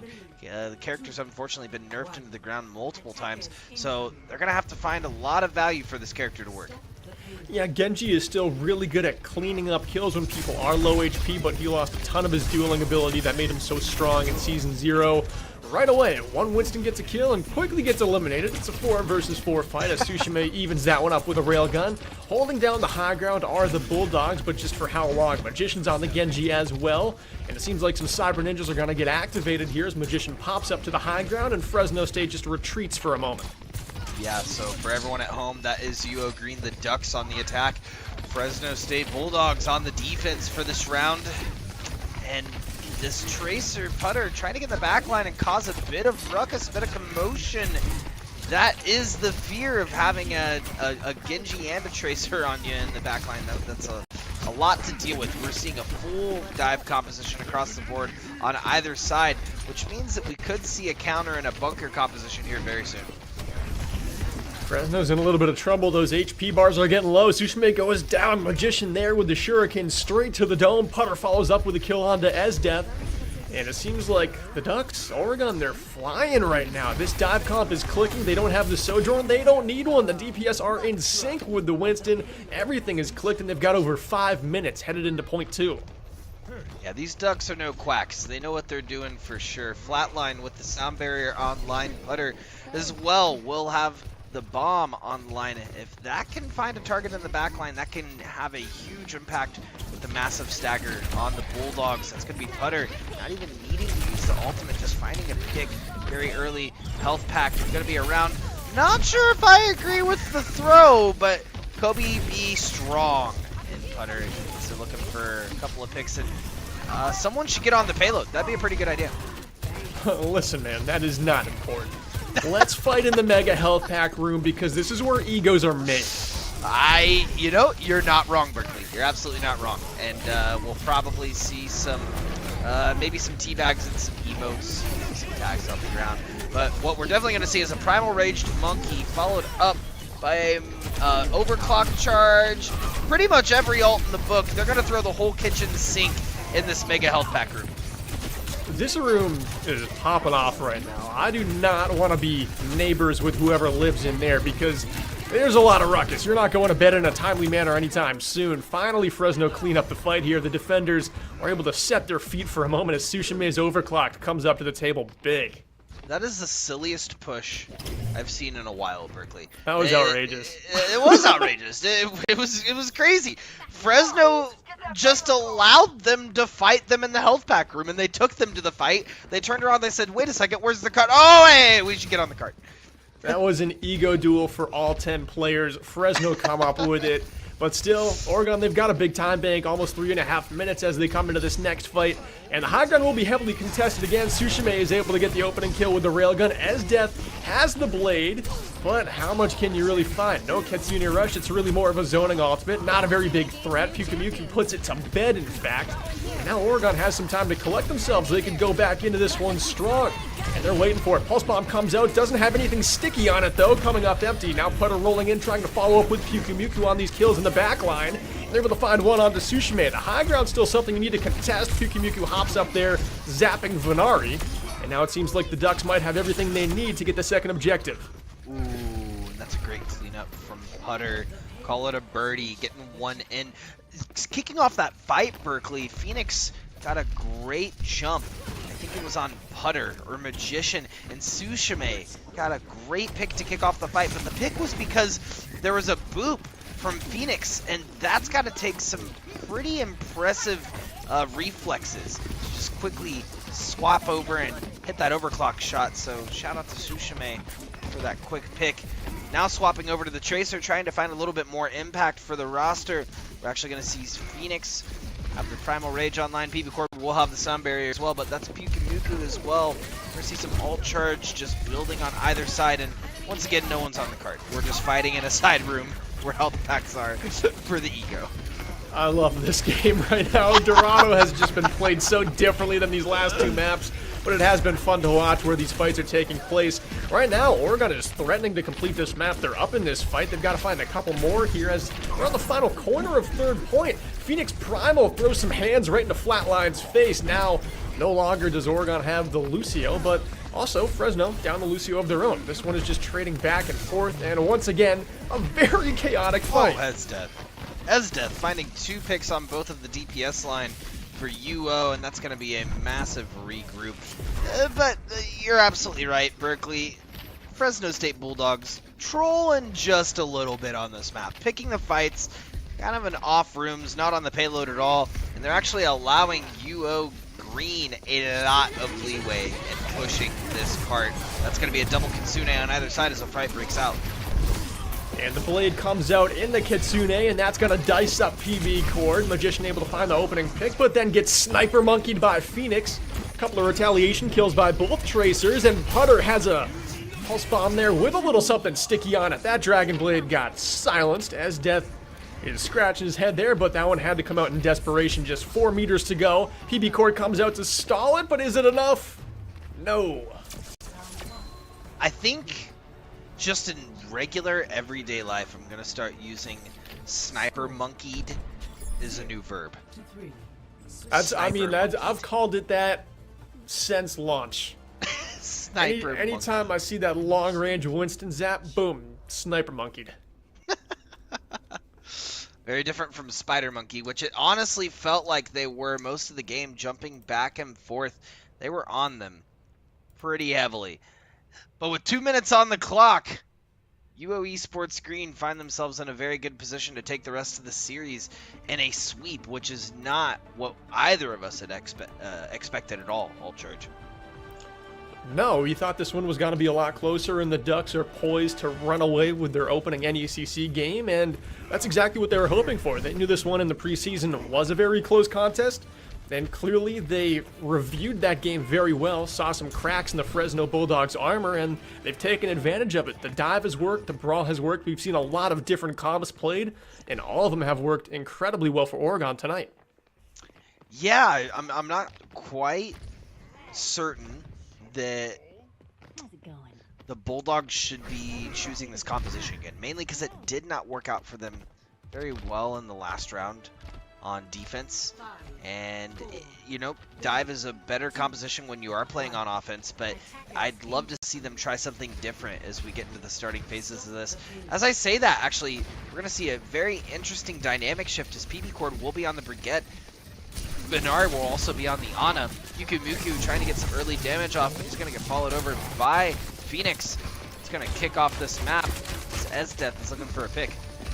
Yeah, and definitely Fresno coming back at it with a Winston dive, but changing things up here. Esdeath is back on the Hanzo, which you said you wanted to see before this map, and then the supports changing up their lineup completely, going on a Brig, really shaking things up here. Oregon has thrown Flatline onto the Mercy here, trying to make some use out of that famed OP pocket that just came out a couple of days ago, but right now Oregon is down a member. They had to retreat to the back of the first point.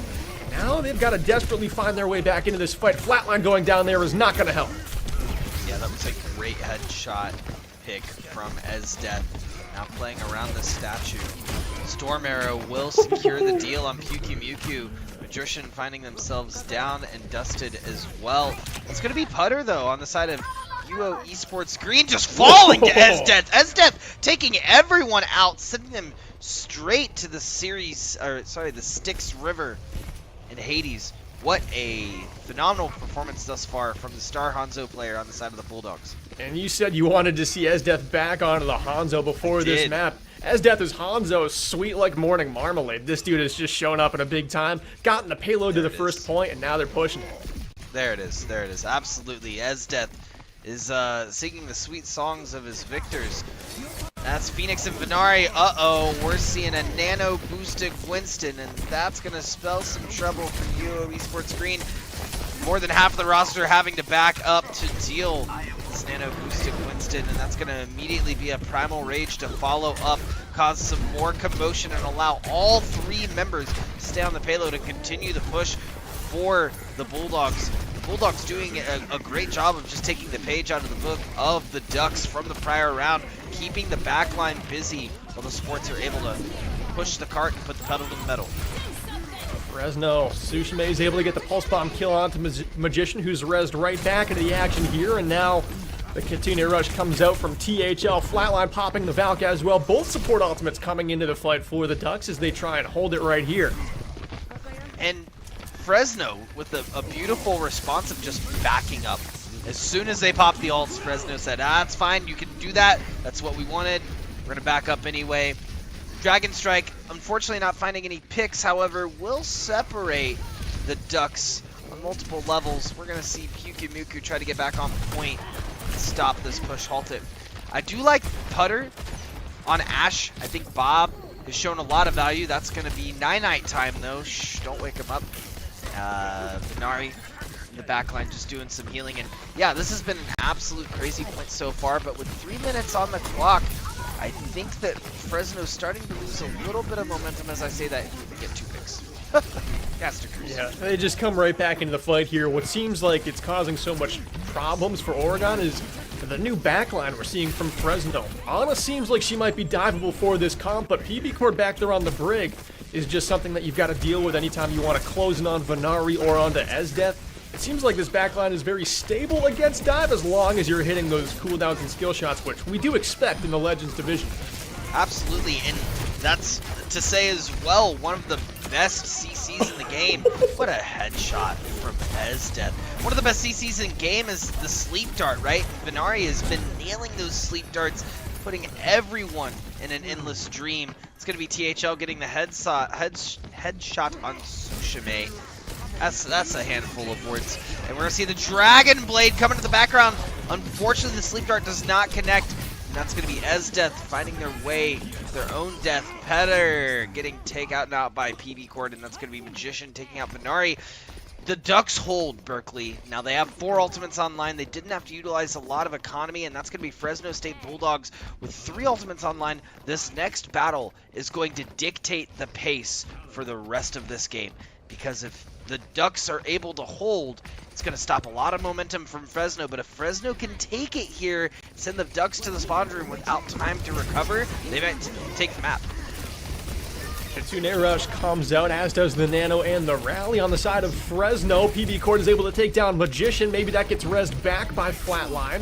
Flatline still hanging on to the Valkyrie as Death gets rid of the Robert, but Pyukumuku gets rid of PB Cord. Kills trading back and forth as Ezdeth gets another headshot, trying to keep Fresno in this one. They send Phoenix forward. Ezdeth gets another headshot kill, but this one's going to get rezzed back up. Flatline able to keep everyone alive with the Valkyrie, and with the new Mercy buffs, Valkyrie is a little bit insane right now. Everyone has no problem living on the side of Oregon. Including the Mercy themselves. They're taking 25% of that killing, and that is a lot. Ezdeth! My lord, looking for these heads as an absolute headhunter. Sushime taking out Magician as well. This could be the road that the Bulldogs are paving, slowly barking up the tree to make it. The Ducks are going to need to come out quickly. Oh, they're actually sitting on point. That is Putter, just trying to hold some stall time. It's going to be Phoenix, though, with the Primal Rage pushing everyone around in the room. Will they be able to make it in time?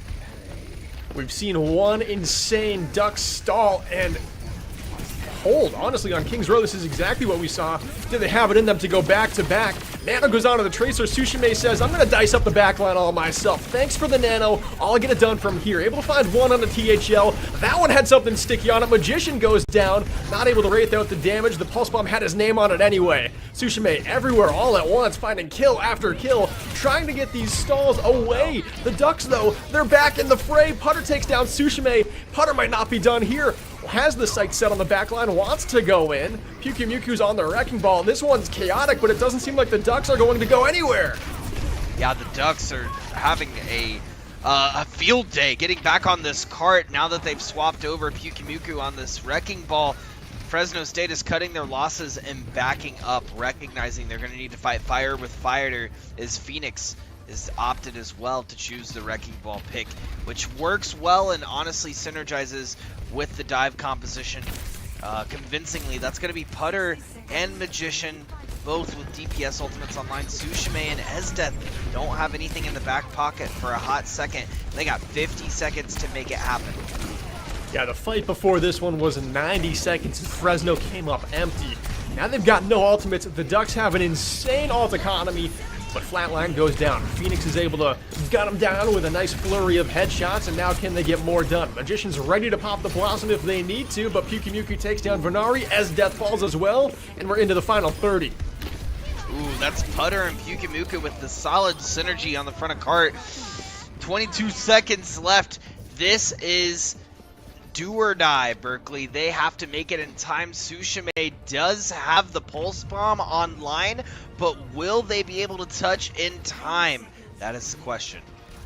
Well, Nano Blade's coming up. This could be the clutch fight that the Bulldogs need. They do get to the objective in time, so no worries there. Phoenix, as Death, able to find that kill onto THL. The Blossom in the backline. Venari can't live through. A little help from Putter to get that kill. Blade comes out from Ezdeth. They don't have the Nano for this one. Ezdeth says, I don't need it. Finds the kill onto Flatline. The payload still has 5 more meters to push, and they need it so bad. They're down in time huge, but they want one more chance, and they'll get it here.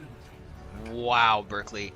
I am floored. Magician dropping the Death Blossom in the backline and finding no targets was extremely detrimental for the Ducks, because it allowed the Bulldogs their opening they were desperately looking for to get into that fight. And Ezdeth is just providing so much value for this roster, whether it be on the Genji or whether it be on the Hanzo. Both Shimada brothers are doing well for Esdeath, and that was just an insane play. That Dragon Blade, it found value where everyone said it would not, including myself, because Dragon Blade is not exactly great, but man, oh man, did he clean up.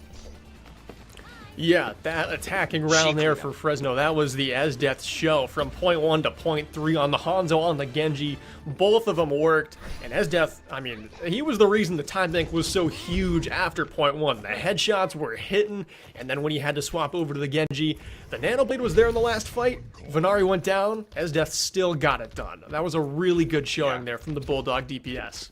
Yeah, Esdeath, she's on a tear this game. She's absolutely carrying the rest of the Fresno roster. Not to say that they're not carrying themselves, but these picks are just so nasty.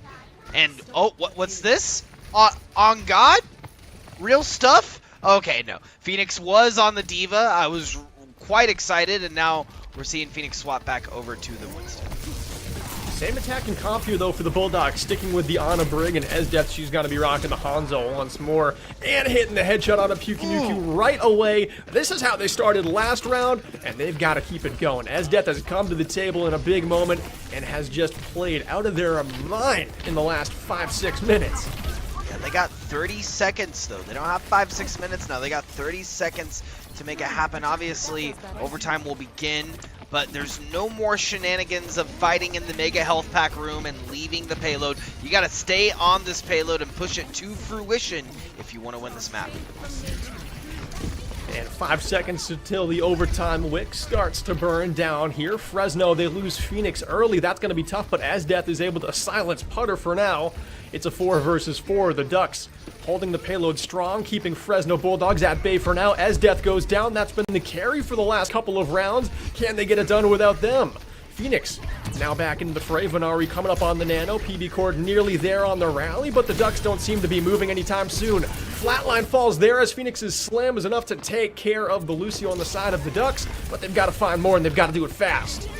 Absolutely. The rally's coming out, but PB Cord falling immediately upon popping the rally, and that's going to be Esdeath coming up with 2 picks. She's on a tear, 3 picks. Esdeath paving the way for the Bulldogs to make it to this first point, and if you are the Ducks, you have got to get back. You've got to stop it now, because albeit you have 3 minutes to make it past, this is already a huge win for the Bulldogs on their defense when it gets to that point. Already massive. The doors take a while to open here as we transition to second point, so everyone on the side of Oregon has plenty of time to set up, but Fresno, they got the payload where they needed to, at least the first point. That's defendable for 3 minutes, but you need every inch of this map that you can possibly claim. Venari needs some peel. The Dragon Blade into the back line. The Nano Boost comes out, but it's a little bit too late. Magician's already found one. Pyukimuku's found another. There's no supports on the side of Fresno left, and the Ducks are cleaning house here. The payload will park right there, just around 16 meters into second point. The pure power of regrouping as a roster. Just taking a second and saying, all right, we need to re-engage. Let's just dive their backline, throw a Winston shield on top of the Ana, and call it a day. And that's exactly what they did, making it 15.93 meters past that initial touch. Now it's up to the Ducks to be on their push, hopefully flock north. They're going to have to make it just a tidbit past at 15.93. Like you said earlier, Berkeley, they got 3 minutes to make it happen. It's definitely reasonable, but it's also not outside of the realm of possibility for the Bulldogs to hold in that amount of time. No, definitely not out of the round of possibility. I mean, you can lock down first point. Fresno did a great job just getting the first point. This is defendable. They've got a legit win condition, albeit it's going to be hard. The Ducks have been flying tonight, and they've got a good time bank to get this done. But Fresno, Esdeath is going to be locking down the Hanzo. They found a backline composition that's been working very well for them the last 2 rounds. So Fresno's new look here, although it's very late into the series, they could have found it at just the right time. I think that they have. And it could be, right? I've made a lot of speculations in this series, some right, some wrong, but I'll tell you this much. The Ducks are going to come out swinging, and they really need to win this if they want to secure the series, which would be their first series win in NECC history. That's going to be Putter backing up to the spawn room, opting out of the Widowmaker, and instead switching back over to the Tracer. Back over to the Tracer, seeing Phoenix on the Wrecking Ball, knowing that Widowmaker is still vulnerable in that matchup, just not wanting to chance it. And, I mean, the Tracer Genji was working great for the Ducks. If they can get that going again, this attack should have no problems. But Venari up on this high ground, Esdeath in the wings. These are some snipers that can just look down at you on the low ground and clean house. Another nade's about to fly in. That one actually got blocked. Esdeath just stepped in the way of that one. A little bit unlucky, but Tsushima still finds a kill. Yeah, and was still able to get a lot of healing off in the backline. Unfortunately, Venari falling. Muku falling to the top. Putter finding both picks in sort of the backline of PP Cord and an Esdeath, continuing this rampage of their push. That's going to be huge for the Ducks as they push up past this point. And truthfully, right under that bridge is really where you want to stop any attackers. And it's where the Ducks were able to stop the Bulldogs last time, but the Bulldogs now stopping them more in the square area right around the statue. It's going to be a bit harder to defend. Not outside of the realm of possibility, as I said earlier, but a bit more difficult. Actually, working to their advantage as they're going to drop the minefield right next to the statue and limit the capability of mobility in this area. A ton of ultimates just came out. Not a lot got any value, but now Magician going in with the rock hit, starting to cut everything up in sight. Seems like this should be enough for Oregon to get the first point. Maybe Fresno get back in time, but even if the Ducks get point number 1, this one's still not over. Fresno's going to have time to set up that defense on point 2 for maybe one more fight. Either way, we're down to the wire. It is down to the wire, and Phoenix allowed so much time for the Bulldogs to regroup Berkeley. That could have been quintessential in their strategy. It's going to take Wrecking Ball no time to get back whatsoever, but THL getting an early pick on Esdeath is going to spell something sour for the Bulldogs. Oh, and this should be it. The primal of the Dragon Blade. PB Cord's down, as is Magician. Tsushima comes in with the kill, but Pyukame takes down Venari. That's no more supports left for Fresno, and they're clawing their way back onto this point. They can't really give up any more room here. Just 4.6 meters left until the Ducks win the entire match. They've still got members. They've got spawn advantage. They've now got 2 more kills. Putter's got the pulse bomb in hand, but doesn't even need to throw it onto PB Cord. That's going to do it here. Oh! 1 meters, but no. Let's put this one to bed. The Ducks fly north. Fresno failed to hold that one in overtime, but still, even though this one was a sweep, Chase, this was a pretty close series through and through. Berkeley, they had 10 seconds left. If the Ducks had won that point, they would have, or sorry, if the Bulldogs had won that point, we would be going to a game 4. Had they just defended there, it would have been it. But that early pick on Esdeath, THL coming in clutch in those final moments on the Kiriko, getting that headshot, finding that pick early, just steamrolled up until the end with 10 seconds left. That just blows my mind. What a crazy close series. Yeah, and the Ducks had the clutch factor on Kings Row, getting out of spawn on 3rd point, defending that, holding it was insane. And then on Dorado, it seemed like they did that a couple more times. Once on 3rd point, and then they clutched it in overtime there at the end. Chase, do you have a player of the game in mind? I got one in mind because I just do, you know, and you probably know who I'm picking, but I'll let you go first. I have to give it to Esdeath for sure, and I'm certain that's also your decision. Knowing where it's not. It's not. Wow, it's not. What is your decision for player of the match? Listen, I thought that Esdeath, she played super well, especially on Dorado. They were the factor that brought Fresno through that opening round and got them point 1 on their first attack and probably point 3 as well when they swapped over to Genji. But my player of the game, all 3 maps, Muku. 1, very fun battle tag to say. Had a blast doing that. 2, played a flurry of tanks, just almost every tank you could possibly pick in the current meta, and played them so well. Reinhardt on King's Row, something that made both of us smile ear to ear, and then the Winston clicking with the dive DPS. Muku to me just didn't disappoint in any factor of their game. That's fair. If I were to give it to anyone, I guess kind of flipping the script, if I were to have given it to anyone on the side of the Ducks, it more than likely would have been THL for that final play. And even throughout the series, you know, it's not just the one play. Keeping the rest of the team alive, the Kitsune rushes were on point, well timed with the rest of the roster. But that clutch factor was definitely there for Lucas. But I agree with you. I think that Pyukumuku is a well-deserved player of the match. Albeit the Bulldogs did not win, I stand by my decision and It's a good one. giving it over to Esdeath. She played phenomenally. It's a good one. I mean, no one was playing Hanzo tonight like Esdeath, and we saw a few snipers picked, a couple of Sojourns, but Esdeath was definitely the biggest difference maker who played a sniper or even like a Sojourn pick. Esdeath on the Hanzo was unbeatable. The headshots were being laced left and right. It was a lot of fun to watch. She's definitely a good pick. Probably my second choice if I didn't go Pyukumuku, but I feel like Oregon getting a 3-0 sweep and what's a pretty close matchup and then playing just a ton of tanks really well, had to go with them. I love their play tonight. Totally agree with you. Well, that is the action we got for this evening, Berkeley. We don't have anything else on the slate. That's it for tonight. Once again, I've been Chase Nuclear Nukem. This has been Berkeley Ultcharge Stevens, my co-commentator, my partner in crime. Want to give a shout out as well to Hippie and Storm Warrior over on the side of production. They've been here all evening. They've been doing production for you. We've only been here for a couple of hours. They've been here all night. They've been here all night. Yeah. So shout outs to them. If you want to see more of what we're doing, you can follow us on Twitter. Tags below. Berkeley has some really exciting stuff going on right now on his Twitter, so you should go check it out. Activision Blizzard kind of involved with this guy. He's kind of a big deal now. I don't know about that, man. I drew Zenyatta for a couple of days in a row there. That's my whole claim to fame. But thanks for the little shout out there. I appreciate it. Yeah, thanks for sticking around through the 3 games on the B stream here. It's been fun casting Legends Division to kick things off. Great matchup. Congrats to the Ducks winning their first NECC Overwatch game ever. And with that, for Chase, I've been Berkeley. Good night.